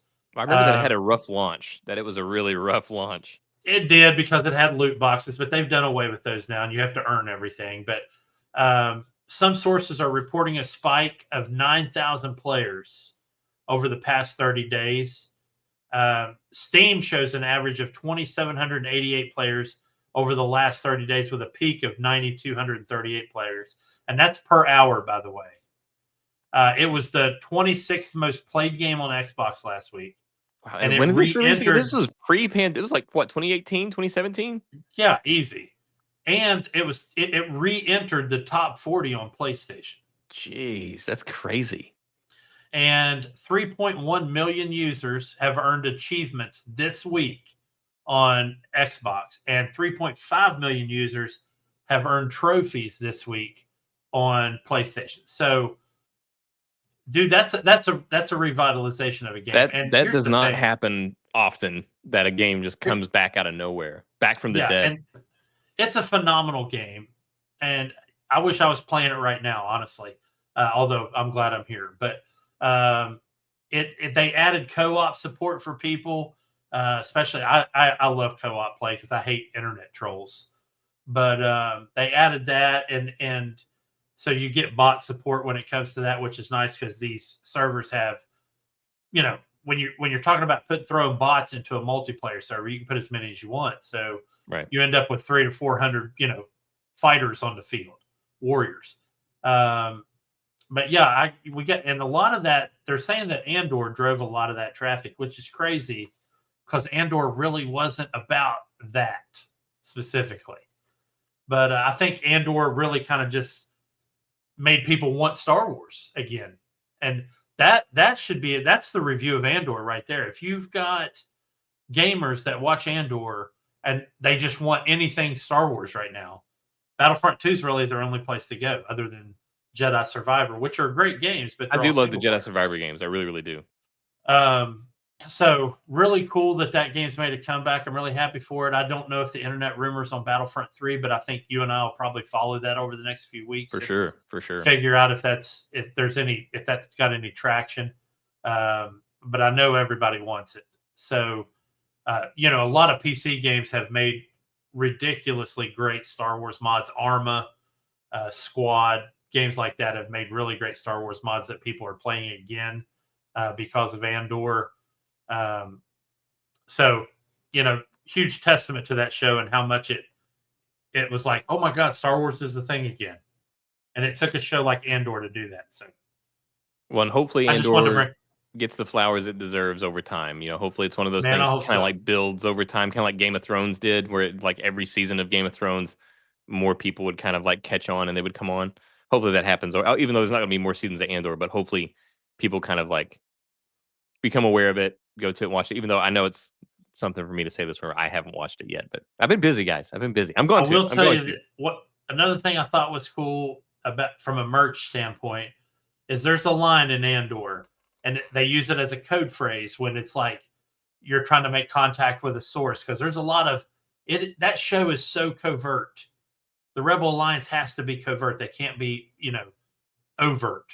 And the phrase they use when they meet up with a source is always, I have friends everywhere.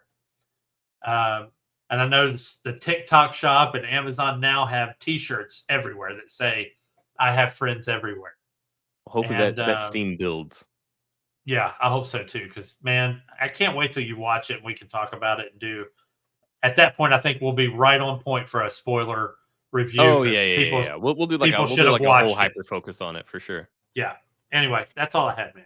Well, and that's all I've got. That's my update on the game industry this week. So now we've got some other entertainment and things like that that Jay had some thoughts on, had some ideas about. So our topic this week, and this kind of we talked about unsung hero games that introduce skill sets. But it got me thinking about characters. Which I do want to say though, I really, we noted your reaction to those to those pieces. We're very proud of them. We know that you like them, so more of those are coming. I just wanted to say more of those are coming. Yeah. Like I said, we're working on improving them. We're going to dive deeper. We're gonna do a lot of stuff. We're gonna do more of those. We're gonna keep those coming. So thank you for watching. We noticed. We noticed. Absolutely. Yeah, man, I got to tell you, and I know I'm biased, but anybody that ends up falling in love with Alpha Protocol because we brought it up on this show, let me know in the comments. Let Russ know, because I mean, we're Wild 9 let's manifest a sequel. Yeah, we got to manifest, or a remake even. But the topic today I started thinking about this at work, and it was mainly, the weird thing is I started thinking about this at work because I felt like I wasn't getting any support from my staff. So I started thinking, what are the best support characters in all the forms of media that we love, games, movies, and TV? And I asked you today to come up with 3 support characters. And I told you that it didn't matter if it was games, movies, or TV. And then I ended up coming up with 3, 1 from each. And you ended up doing the same, which, like minds think alike. So, but we have not shared our picks. yet. We have not shared our picks with each other or obviously with you guys. So I'm going to ask you, we're going to start with movies. And I'm going to ask you to pick left hand or right hand. I've got something in one of my hands. And if you get it right, you get to go first. Okay. I will go with left hand. Okay. You got it wrong. So I get to go first. Go for it. So movies, my number one support character for a movie. And my oldest son, Jason's going to love this because he would never believe I would say this. I'm going to say R2D2. That is an interesting choice. And I'm going to say it because of a bunch of traits. One is longevity. This is a guy that was with a Skywalker for the entirety of the saga. With Anakin, with Luke, he was there for everything. Loyalty. He brought C-3PO back from oblivion after he had to lose his mind in Episode 9. He was there for Luke and Dagobah when it basically turned him into a rust bucket. He was there on Jabba's sail barge to give him the saber, give Luke the saber at the appropriate time. He was the glue that held that original trilogy crew together. And, for that, he gets my Star Wars Medal of Freedom as the number one support character in movies for me.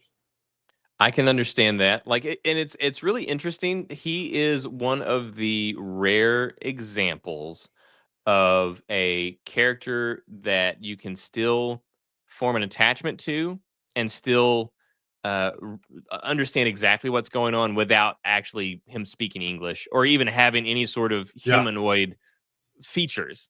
There's no like even C-3PO has he can't move his lips or anything, but he has a humanoid like face, which R2D2 does not even have.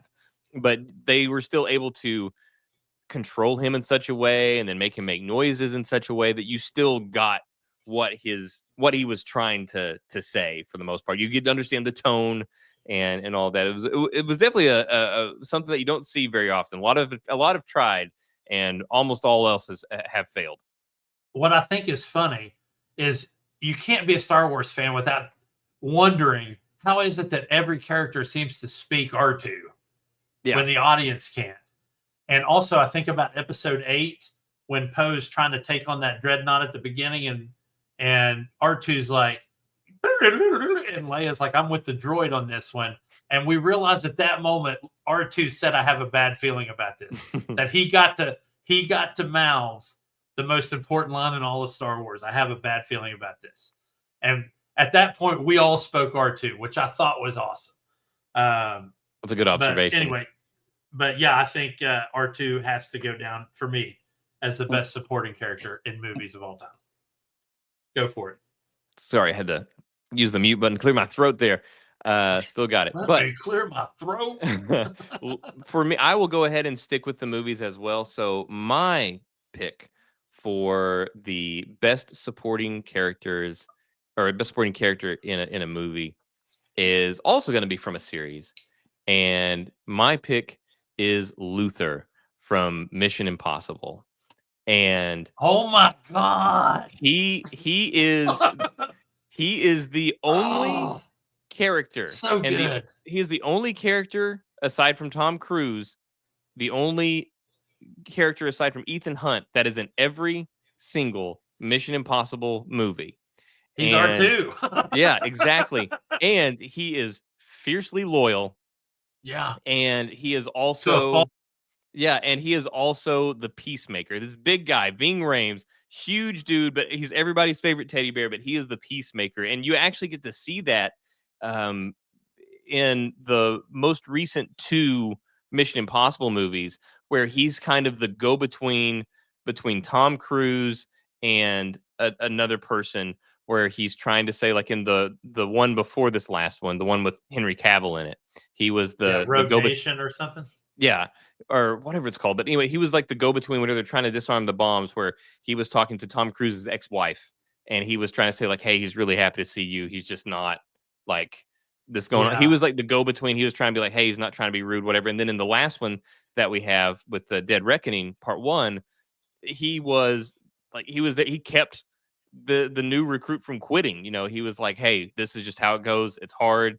He's just being hard on you because he knows you got it." He is the literal glue that holds the team together. Like there would be no team if not for Luther, because Ethan is a great operative.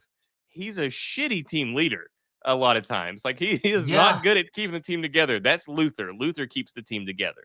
And you brought up Dead Reckoning Part 1. One of the coolest scenes that Luther has is when they discover there's a bomb down in cargo. Oh, And he keeps that information away from Ethan because he knows he's got to compartmentalize information for Ethan because Ethan tends to overrun what he's able to do. yes. And that's a friend, dude. I mean, that is He takes on loads that Ethan doesn't even realize. And it like he allows Ethan to operate at his best and he allows everybody else to operate at their best. Like this guy, he's more than just the tech wizard. He's more than the lovable teddy bear. He is the glue that holds the entire team together, in my opinion. Yeah, and he knows Ethan's got problems with women. I remember back in Mission Impossible 3 when they're setting up for the mission to rescue Kerry Russell's character. And he's like, you're not, you're not. And he's like, no, she's like my little sister. And he's like, well, you're not kissing your sister, are you? making sure that they're in it for the right reasons. And man, dude, what a pull. That was a phenomenal pull, Luther. Yeah, so that's my pick. I think he's one of the absolute greatest supporting characters, one of the most integral to the team function in any movie. So there you go. That's my pick. That's my pick for movie. Okay. All right. Left hand or right hand? I will go with left hand. Right hand again. So I'm going to go games this time. All right. And I'm going to go with, and I know you love this guy too. And if you have a different one, that's fine. But I know you love this guy. But Garrus Vakarian in Mass Effect. There's no more poignant right-hand man for Commander Shepard than Garrus Vakarian. He's always there in a pinch. He delivers just these freaking monotone one-liners that you end up you don't actually catch it when he says it, but like 5 minutes later, you're like, did he just say that? Also in every game, also in every, or at least the one that matters, the trilogy. He's in every one of the trilogy. And when I found out he was Archangel in Mass Effect 2, sorry, spoilers, from 15 years ago or 10 years ago or whatever it is, but I felt a literal sense of urgency to rescue his ass, to make sure he was okay. Unlike any other character that I had grown close to over time, and there were a bunch of them. I mean, I liked Tali a lot in the first one. I felt like I got disjointed from her in the second one, but Garrus, dude, me and Garrus, yeah. So, your thoughts on Garrus before you move on to yours? I know you have some. Well, I'm going to double this up because my thoughts on Garrus are my pick because I also picked Garrus. It's my favorite video game series of all time is the Mass Effect trilogy.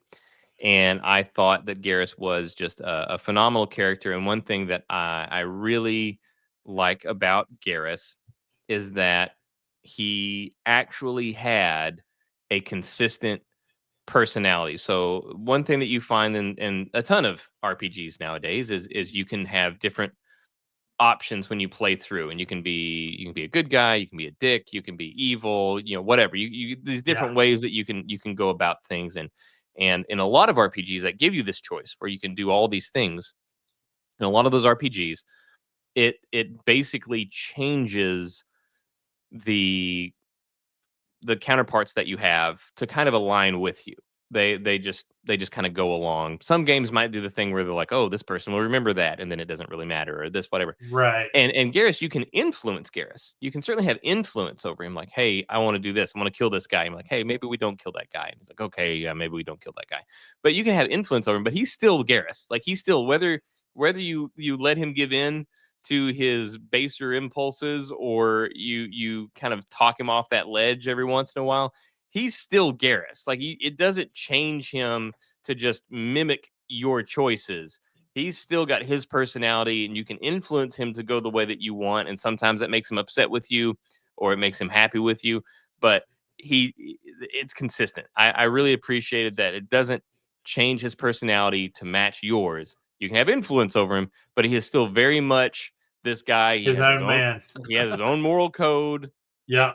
and regardless of what, even when if you take the option, you talk him out of some of these justice missions that he wants to partake in, he still wants to partake in them. Even if you talk him out of it, he's not like, okay, you know what, you're right, this is the better way to do it. He's like, okay, we won't do it, but he still should have died. Yeah, yeah. And he always says shit like that. It's always like, listen, Shepard, I see where you're coming from. I disagree, and I'm not with you on it, but I'm still here. But you're the leader, and that's what we're gonna do, and blah Yeah. blah blah. But yeah, so Garrus was great. He's like I said, he's one of them that is there every single game in the trilogy, and he's always in your party. Some members will show up in multiple games, but they're not always able to be in your party. They kind of cameo or whatever. But he Right. is there in your party every time, and yeah, he's an invaluable member of the team. He is he's like Shepard's confidant, even though Shepard is very often having helping him navigate his own issues and demons. He is also Shepard's confidant, and he will come to Shepard at points throughout various games and be like, "Hey, man, I can see that you're not like 100% right now. What's going on?" And so yeah, Garrus, love Garrus. He is my pick too for the best supporting character in a game. All right. Left hand, right hand. Let's just do the trifecta. Left hand. Right hand again. Yeah. All 3 times. All right. So my last one is TV, and I was so torn on this, and I was tied with 2, and both of them are modern, and which is hilarious because, man, I'm 50 years old. I have watched a lot of TV, from St. Elsewhere to Hill Street Blues to X-Files to Fringe to, you name it. But 2 characters recently that have really hit me as being solid support because of their depth and because of the range of emotion that you feel not only with them, but with the characters around them as they interact. But one stood out for me, and it's going to be a shocker, and it's going to be controversial because one season of this show was good and the other one was not, is Poe from Altered Carbon. I loved him in both seasons, and I felt like we got the full range of Poe's character arc in the second season because he was having trouble, and it brought up more. It made me think about moral and ethical things when you're talking about artificial intelligence, because he's an AI, and at what point does AI cease to be AI and become a sentient being? And he was going through the problem where he was basically defragged in the second season, but he was always there to keep Kovac in line. Whether Kovac 99% of the time hated him for it, but you could see where Poe had influence on the way Takeshi acted, and I thought that was cool. But my runner-up, the one that didn't make it, was Amos on the Expanse rather. He's good. Amos came across in the first season this sociopath that had no feelings, and then you suddenly start to realize he probably has more feelings than anybody in the entire crew, and that, much like you mentioned with Luther, he was the glue that either held or kept that crew together, or even when they weren't together. Sometimes literally held them together, like he was the muscle, and sometimes he had to literally restrain some people to keep them from making a mistake. So I could not, and I'm sorry, I know I'm usually a stickler for making a decision on this stuff, but I could not, in good conscience, come up with a tiebreak between these 2 because they both meant a lot to me as support characters on the shows they were on. So yeah, mine's a Poe Amos. I think those are both good. I got to be honest. I never finished season 2 of Altered Carbon just because I was so disappointed with. I think I made it about halfway through, and I was so disappointed with the way that everything changed. It's one of the few shows that I remember watching where you can watch it and you can see the reduction in their budget. Like the first season was so colorful, so vibrant. like you're in these big cities, tons of neon and multiple layers and flying cars. And then in the second season, it's like everything takes place in a cave. Anytime you go somewhere, it's like Yeah. brown walls. Like I just, I couldn't get into it. So I never watched him in the second season, or I'd only watched about halfway through the second season. But in the first season, yeah, Poe was phenomenal. Love that. Love that he was this AI, and then he makes a point of several times saying like, "Oh, I'm an AI. I don't have any feelings or whatever." And then it's like, but then he like does things where he defends Takashi Kovacs and things Yes. like that. And he's like, "Why did you do that?" He's like, "I don't know." But yeah, Poe was cool, and yeah, Amos. I really liked Amos. He was one of my favorite ones. You learn about Amos because I believe it was actually in the first season that you start seeing hints about his when they first go to that space station. Once they kind of like they do their thing, they go to that first space station after everything goes to shit, and they're on that space station, and he takes offense to the way that somebody is being treated because of their station Yeah. in life, and he handles that situation, and you kind of find out why he took such offense to the way that this person was treated, and why he kind of corrected it. And that was whenever you first see like, okay, there's something going on here. And then There's some depth there. Yeah. yeah, and then he also had, I mean, in every sense of the word, fierce loyalty to one person on the crew, where it's like what she said went. She was the boss. Even whenever she wasn't the boss, she was the boss. Yeah, and And you find out later he grew up in a matriarchal, type of, and that's probably why he was that way. But yeah, yes. still, Yeah, and he more than once you see him physically restrain team members to prevent something from happening or going awry. Yeah, yeah. like I said, he physically held that team together. So yeah, I think those are both great choices. Mine is not going to be sci-fi or anything like that, which is typically like what I would go for. But Breaking Bad, I have to say Jesse Pinkman. Aaron Paul as Jesse Pinkman is my TV supporting character just because he was such a moral anchor to that show and one that it really needed. And everybody just fell in love with this guy. And to the point where, like, how much of a moral compass of the show was he? Well, he was supposed to have been killed off multiple times.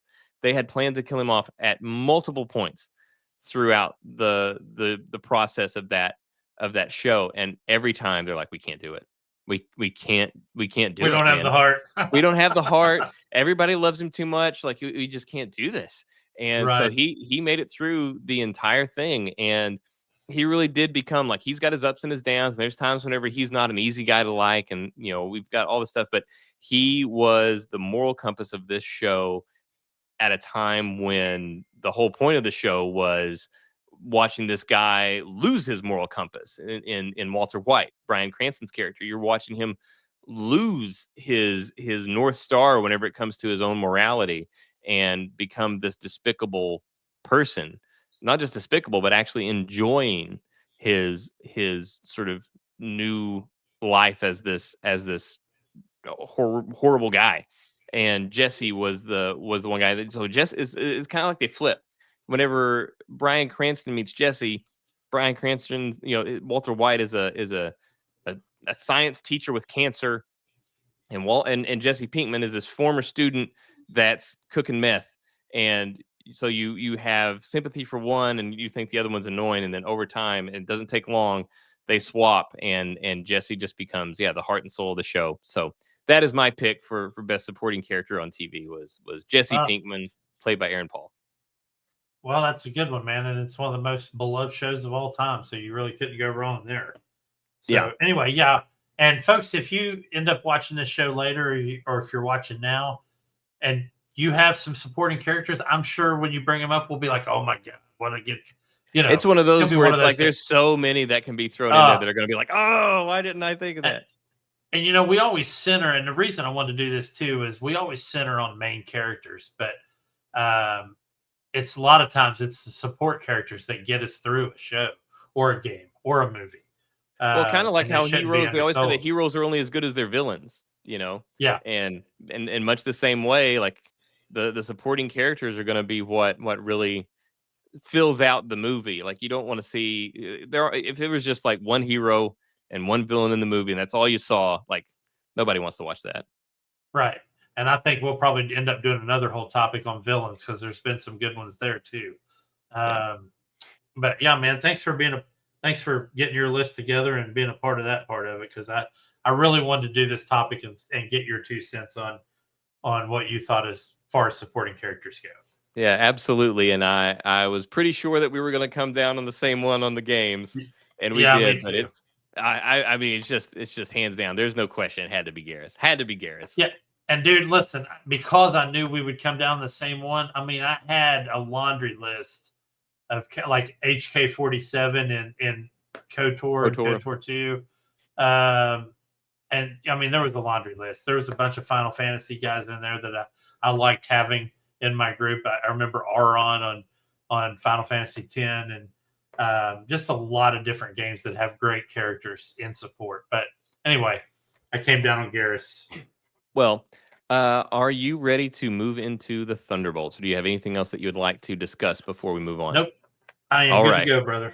Okay, so guys, we will do a spoiler-free version first and just kind of give our initial thoughts, and then we will let you know when the spoilers happen, so that if you haven't seen it, you can take your leave and you can come back later and finish it once you've seen it and see if you align with us. But starting off, all right, Jay, thoughts on Thunderbolts? As I will point out and say that if anybody has watched us for any length of time, they will know that, at least for me, you will find fewer people that are more skeptical of the current MCU product than I am. And this was one where, is this one that could turn it around? Where are we at? So that's where I'm saying it. So I'll let Jay, though, go ahead and voice his thoughts first, his spoiler-free thoughts on Thunderbolts. So first off, I want to say that it's been a long time since I was excited about seeing a Marvel movie. But this was it. This was the one I was excited about seeing. And there's some comic background to that because I love the Thunderbolts in the comics. A lot of people don't realize that Thunderbolts should have been a huge part of Civil War, but weren't.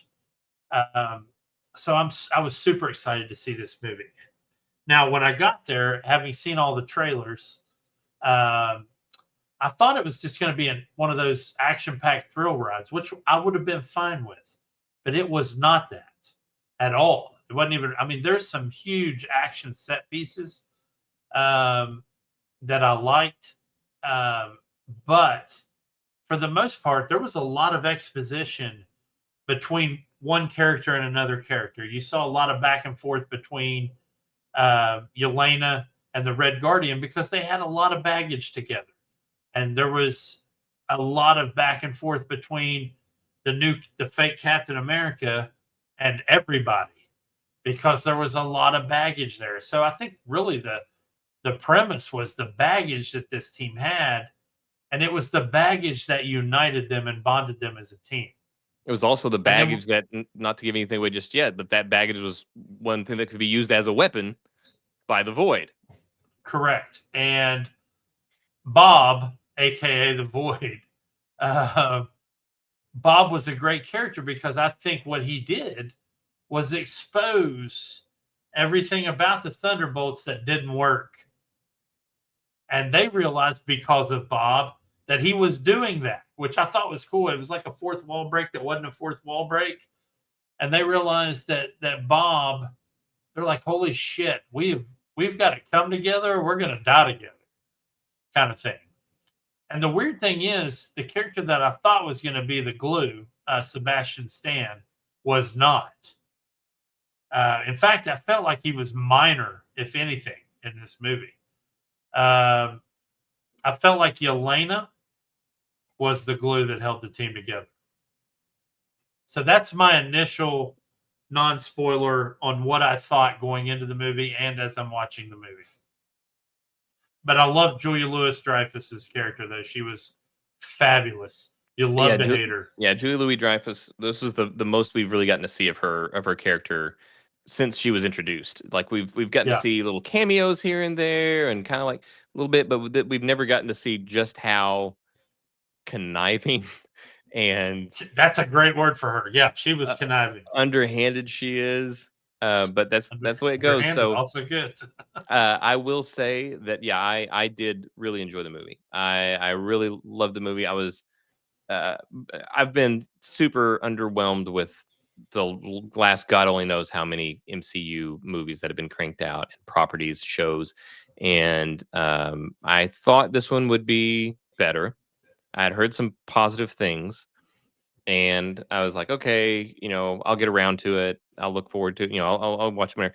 But whenever I finally did watch it, I loved it. It felt like the old MCU stuff. It felt more. There was obviously there's jokes in there. There's always jokes. I'm Yeah. fine with there being jokes. I don't have a problem with there being jokes. What I had a problem with was whenever it was like everything was jokes. Like where it just Like like Guardians 3. even Guardians. Like I was okay with Guardians because that was kind of the thing for Guardians. But like Thor: Love and Thunder was the Oh, straw that broke the Jesus. camel's back Yeah. for me. Whenever it came to That's this is actually too what much. I meant. I didn't mean Guardians. I meant Thor: Love and Thunder. Yeah, Thor: Love But and Thunder yeah. was the one where I was like, "This Oh, you have found the limit to this. This is it. This is the breaking point of yeah. the humor in there. You've gone too far. You've crossed that line." Um, but this was good. It had, like Jay said, it had a lot of really great interpersonal communication, and it was like really character driven. And like not just these. There are obviously characters, but the actual character, the personality, the history, the type of person this character is what drives the movie forward.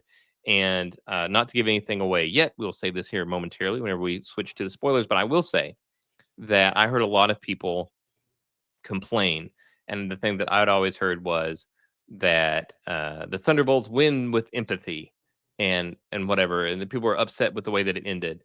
And I will say that I was very happy with the way that the movie ended, with the way that they defeated the bad guy. Because one thing, an issue I have actually voiced on this show is that I don't like whenever the fights, and this is the thing that DC always got wrong in their movies, and that Marvel started to get wrong in a lot of their stuff, is whenever the fight comes down to which person is hitting harder than the other person, or which person has more resources, more people, and that's how they win. Like that's not clever. That's not anything No, that it's doesn't require. cliche. Yeah, that doesn't require any creativity. I always enjoyed it. That's the whole thing with like early Marvel, was that there was always a workaround. Like the hero was smarter than the villain. They weren't just stronger, they were smarter. They found the weakness. They found something to exploit it. They found out what made the villain tick. They found out what, you know, what I don't want to spoil anything, but they just found out what made that person tick, and they exploited that, or Well, they did something. And this was, I thought this was a return to form in that sense, where it wasn't about, and obviously there are action scenes. I'm not saying there's not action, but just the way that they ultimately come to a resolution felt much more like what we fell in love with in the MCU, where it's not just let's see who can hit the hardest. It was very much where there was thought behind it. They had to figure out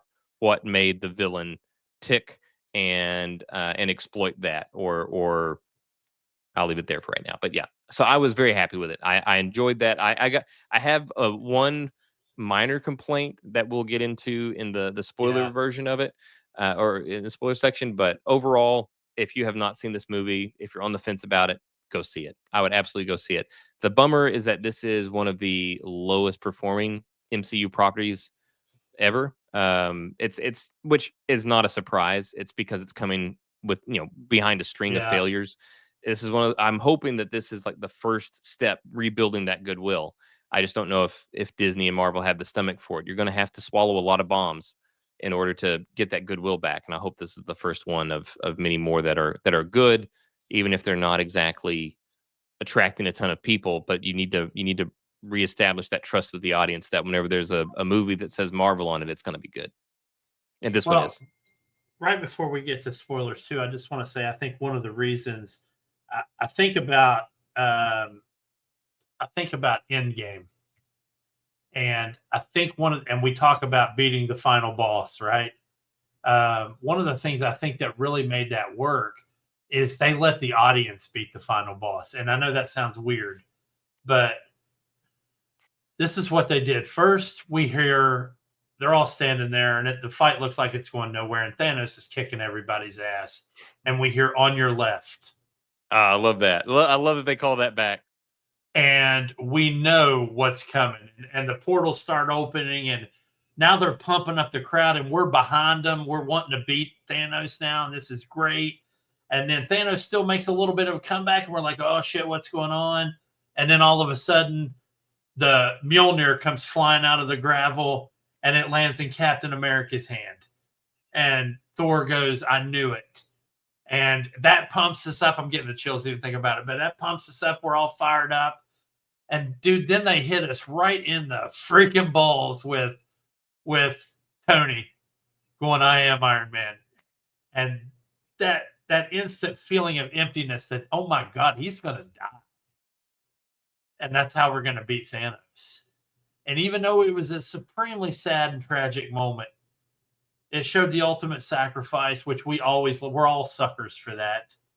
And I think, I'm not saying Thunderbolts hits us with that kind of impact, but they kind of went that direction where we were on the ride with them as they went through this journey and bringing, well, I'll get into that when we do the spoiler piece, but that's all I got for the non-spoiler piece. So I guess the consensus is you should definitely go see the movie.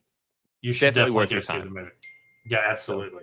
So there we go. That is our thoughts, our spoiler-free thoughts on the movie. So now, if you have not seen the movie and you don't want to be spoiled, you can exit here. We thank you for watching, and if you do want to hear our thoughts and get deep into spoilers, here we go. All right, Jay, spoiler thoughts.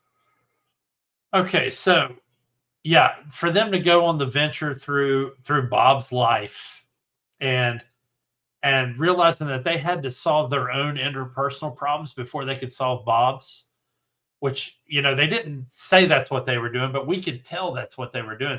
And it started with Yelena, and then the rest of the team was like, I gotta go in there too. We all got to go in there. It's going to suck and it's terrible, but we got to go. And they all go in, and they're still having problems even once they get inside the void.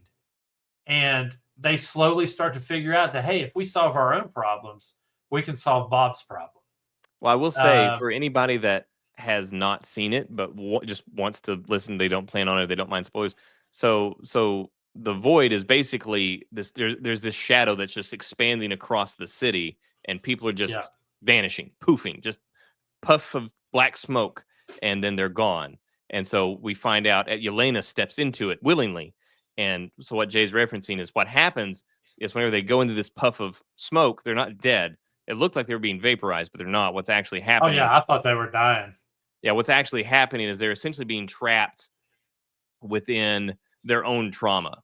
So they're sort of whatever trauma it is that these people are carrying around, they're sort of trapped in this other dimension that is, it sounds a lot more complicated than it really is in the movie, but they're essentially trapped in there and they're reliving the worst moments of their life. Yeah, and it reminded me of the show Flash, that one season where Wally got trapped in the Speed Force and he was in a trauma loop, and somebody always had to be there to take his place to do it. So it was kind of like that in a way if you saw the Flash TV series.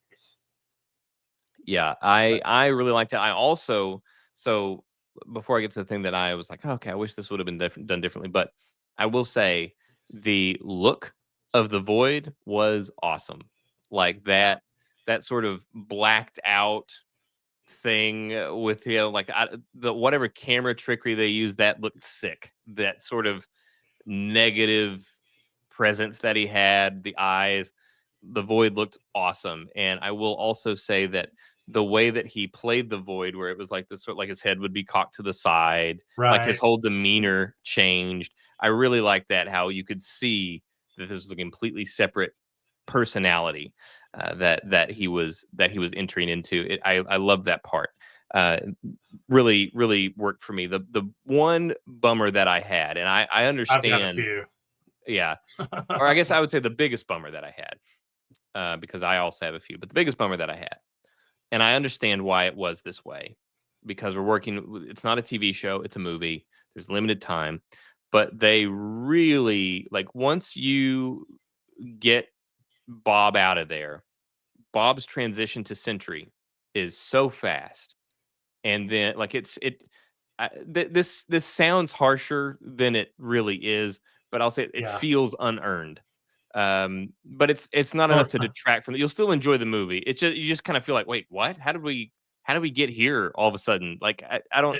It just doesn't feel. It doesn't click right. It feels like something's missing a gear It on felt how a we. lot like when Ray became a Jedi Master in 5 minutes. That's what it Yeah, felt like. exactly. And going back to comics, in the comics, one of the cool things was the Sentry was fighting against his arch nemesis, the Void. And he was always trying to pursue the Void. And the Void was always one step ahead of him. And he could just never get there in time to stop the Void. And after I don't know how many issues there were, it was revealed that the reason that he could never get there to the Void because this is a split personality. He does not have any memory of this. Like these are different Right. personalities that he has, and it's revealed that he is the Void. And I think that would have been a really cool thing to incorporate in the movie. But there was never any doubt in this movie. There was never once a doubt who the Void was. Like he comes like he's dead, and then he comes back as the Void, and everybody knows it's him. That's one where I thought that there would have been a lot that they could have played with that sort of the way that he appeared in the comics, and it was just like so each transition felt very fast from him being Bob to the Sentry felt really abrupt and rushed, and then his transition from the Sentry to the Void also felt really like you were leaving a lot of meat on the bone. So my bummer things, one's a marketing one. So this movie went from being called Marvel's Thunderbolts to Marvel's Thunderbolts asterisk to Marvel's New Avengers, all in the course of one weekend. Well, no, the asterisk was And- always there, actually. Okay, so the asterisk was always there, and I just didn't see it. But first, I feel like they're doing a disservice to the Thunderbolts by calling them the New Avengers. Now, that being said, I don't mind these people evolving into becoming the New Avengers. I like all of them. Even though it was supposed to be the Dark Avengers. Right. But I guess they just didn't want to say that. But I feel like they did the Thunderbolts a disservice Yes. after the fact by changing the name of the movie after the opening weekend.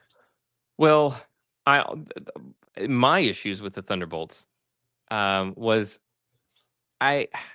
so in the comics, the Thunderbolts are called the Thunderbolts after Thunderbolt Ross.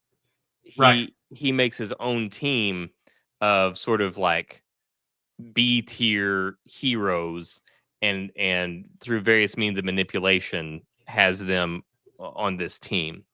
And it's so like his own Suicide Squad. He's like the Yes. Amanda Waller of Marvel. Yes, and so they're called the Thunderbolts. And here, so obviously the last big movie before this was Captain America: Brave New World, and Thunderbolt Ross was why can I not think of his name? Harrison Ford. Oh my gosh. So Harrison Ford was Thunderbolt Ross, and then obviously at the end of that Right. movie he was captured. So we can't go down that path. So they were named the Thunderbolts in this movie almost as it was kind of an inside joke within the movie about how they kind of like just took on this name because Elaine had told them about her little league like soccer team that was called the Thunderbolts or whatever. So it's like it was kind of funny, but it's almost like, well, why even bother with the whole Thunderbolts name anyway? I don't know. So I was kind of bummed that the origin was changed so much and then not even acknowledged. My other bummer moment was the $2.49 that Olga Kurylenko got paid to play Taskmaster for 3.5 minutes. I really felt like her death was unnecessary. For one, I love Taskmaster. Would have been an excellent addition to this team, although we still don't know if she's officially dead. Because Taskmaster survived a lot of shit in the comics. Yeah, and I guess I kind of see why they marketed it the way that they did, because it's like, well, if you marketed the movie and it was just the people that actually survived, then as soon as she showed up on screen, you'd be like, well, she's she's gonna die because she's not Yeah. she's not she's not in any of this stuff. She's not in any of these scenes, so we know that she's not gonna stick around. So that she's dead. But so it's like I don't know what the right answer is because that would suck. But then it also seems really weird to do it the way that they did it as well. But I guess maybe that was the lesser of the two evils. But because I do like her death in the movie actually did serve a purpose, and Yeah. it being the catalyst to them sort of realizing like, oh wait, basically, again, for anybody that might be watching this just because they want to know what the deal is and they don't mind the spoilers, the way that the Thunderbolts become a thing is they're basically all run into everybody at this base where all of Julia Louis Dreyfus's characters' secrets are kind of hidden. She's going through this essentially an audit during this trial for her to be impeached from her position. And so they're looking through all of her books, all this stuff. And so she's like throwing everything that could get her in trouble into this building. And it basically turns into the opening scene of The Dark Knight, where the Joker robs the bank. And the Yeah. Joker, he has all these people, but then each one of those people, it's their job to kill somebody else until there's nobody left except the Joker, and he goes away with all the money. And that's essentially what happens. All these people meet because each one of them is sent to kill kill the other. another one. And you realize, or they quickly realize once they kill Taskmaster and they go through all this stuff, they realize like, wait a minute, we're in this building where all of her secrets are. We're each other's targets. And so they quickly realized that, oh, she's going to kill all of us, that she just wanted us all in one place at one time so that we could be killed because they were the sole loose ends that could get her in trouble. So in a way, her death or quasi death or whatever serves the purpose of being kind of the catalyst of like, wait a minute, wait, you're here for her, I'm here for you. Wait, you're here for this person, and they kind of like Right. figuring it out. Yeah, but again, I like the movie. I think the last thing, and this is gigantor spoilers. Oh, but yeah, I forgot. We got to talk about the ending. Yeah, the post-credit scene. Well, we had a mid-credit scene that was all, it was the joke. It was Red Guardian hanging out in the grocery store. But the post-credit scene where we saw, and I mean, I immediately knew what was going on. Oh, yeah, same. Mainly because you'd brought it up about the X-Men don't exist in the same universe and this and that. And then the Fantastic Four, they're filming it from a retro standpoint of like the 50s or whatever, but I guess they're going to come retro through a portal. future. Yeah, and come into basically the modern world. And we saw the Fantastic Four ship arrive in the post-credit scene. And I feel like that's Marvel saying we're opening up the multiverse. Yeah, I think wherever, I think that's a pretty clear Much indication. to Ryan Reynolds' dismay. Yeah, I think. Well, I think, and as we've said before on the show, I think that this will ultimately lead to its collapse into one true timeline that they will integrate all of these into. But basically, wherever Fantastic Four ends, it will clearly lead to them coming to this universe. So the way that the movie ended, so basically once Bob he helps them escape. He's the one that like really lets them get away by kind of displaying some of his uncontrollable powers that he has. He doesn't know how to control them, and he allows the Thunderbolts to get away. And Julie Louis Dreyfus's character then takes him, and they kind of study him, and they kind of like try to utilize him. And she wants him to be this hero so that she can kind of use him as a way to save her name. To be like, oh wait, I've got this, shining hero. He's going to protect us. All the Avengers are dead, and he's going to be the one that protects us. It's also revealed, just side note, in that post credit scene that Sam Wilson, new Captain America, is also working on his own Avengers team, and they kind of like talk about the copyright issues associated with that. So they did mention that they are building another true Avengers team. But so that's what happens with Bob. He becomes the Sentry. So her plan is, okay, well, I'm going to bring the Thunderbolts here, and now the Sentry will kill them. So I'm controlling Bob. I've kind of like done all this emotional manipulation. So her new plan is, have a fight in public, him versus the Thunderbolts, and she'll say that the Thunderbolts went rogue and the Sentry saved everybody. Well, then Sentry just decides, hey, actually, why am I listening to you? Kind of turns on her because he's like, I got the powers of a god. They had it basically straight up Suicide Squad, had a bomb planted in his head, and killed him. And so he dies, and then he comes back immediately as the Void. So, as we mentioned before, the Void basically, as his power grows, it's the shadow that goes, it hits all these people vanish, and they're kind of caught in their own trauma. Yelena is the first one to step in. Then eventually all the Thunderbolts go in after her. And so the reason everybody was saying, like, oh, the Thunderbolts win with empathy is because basically in this world, like Jay mentioned, they're having to walk with Bob through his trauma, which there's a lot. And Bob is a really is it Lewis Pullman did a great job. Very sympathetic character, fantastic job in this character. And he basically finally confronts face to face him and the Void, and he is essentially attacking him. And the more he attacks the Void, the more he punches this thing, the more he becomes the Void himself. And so the Thunderbolts stop him from doing this, and they restrain him, they pull him back, and they kind of like let him fully confront and make peace with his trauma, who he is, and they let him know that he's not going to be alone. They're going to be with him, and they're stuck together now. They're a group, and that allows him to sort of let go and kind of like exit this presence, this void that he has. So that's how they defeat the Void. So some people thought that was anticlimactic, but I liked it because like I said, there was a mechanism behind it. It wasn't just who can hit who the hardest or whatever. Right. There was a source of the power, and they took that power away, and I liked that. So I appreciated the way it ended. I was happy with the way that they did it. And I was too. I know it wasn't what everybody was looking for, and you're going to have a sufficient amount of people that go to a Marvel movie and expect a big action sequence end, and we didn't get that. But I was good with what we did get. The double cross by Dreyfus at the end, where they go through the curtain, and now all of a sudden they're the new Avengers, and she's taking ownership of them, and that'll be interesting to see how that plays out as we move further into Phase 5 or whatever phase we're on now. But anyway, yeah.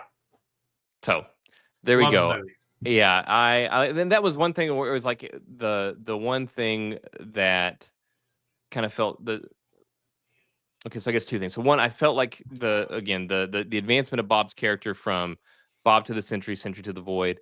I felt like that was very quick and very rushed, and it was also kind of a bummer that there was really only one fight that happened in the Right. movie between the Thunderbolts and the Sentry, really. But kind of two fights. Like once they fight the Sentry, but they literally just go down to the street, and then they have to fight the Void. There's really a matter of a few minutes between these fights, so there's no like fight, lose, regroup, come back, do it again.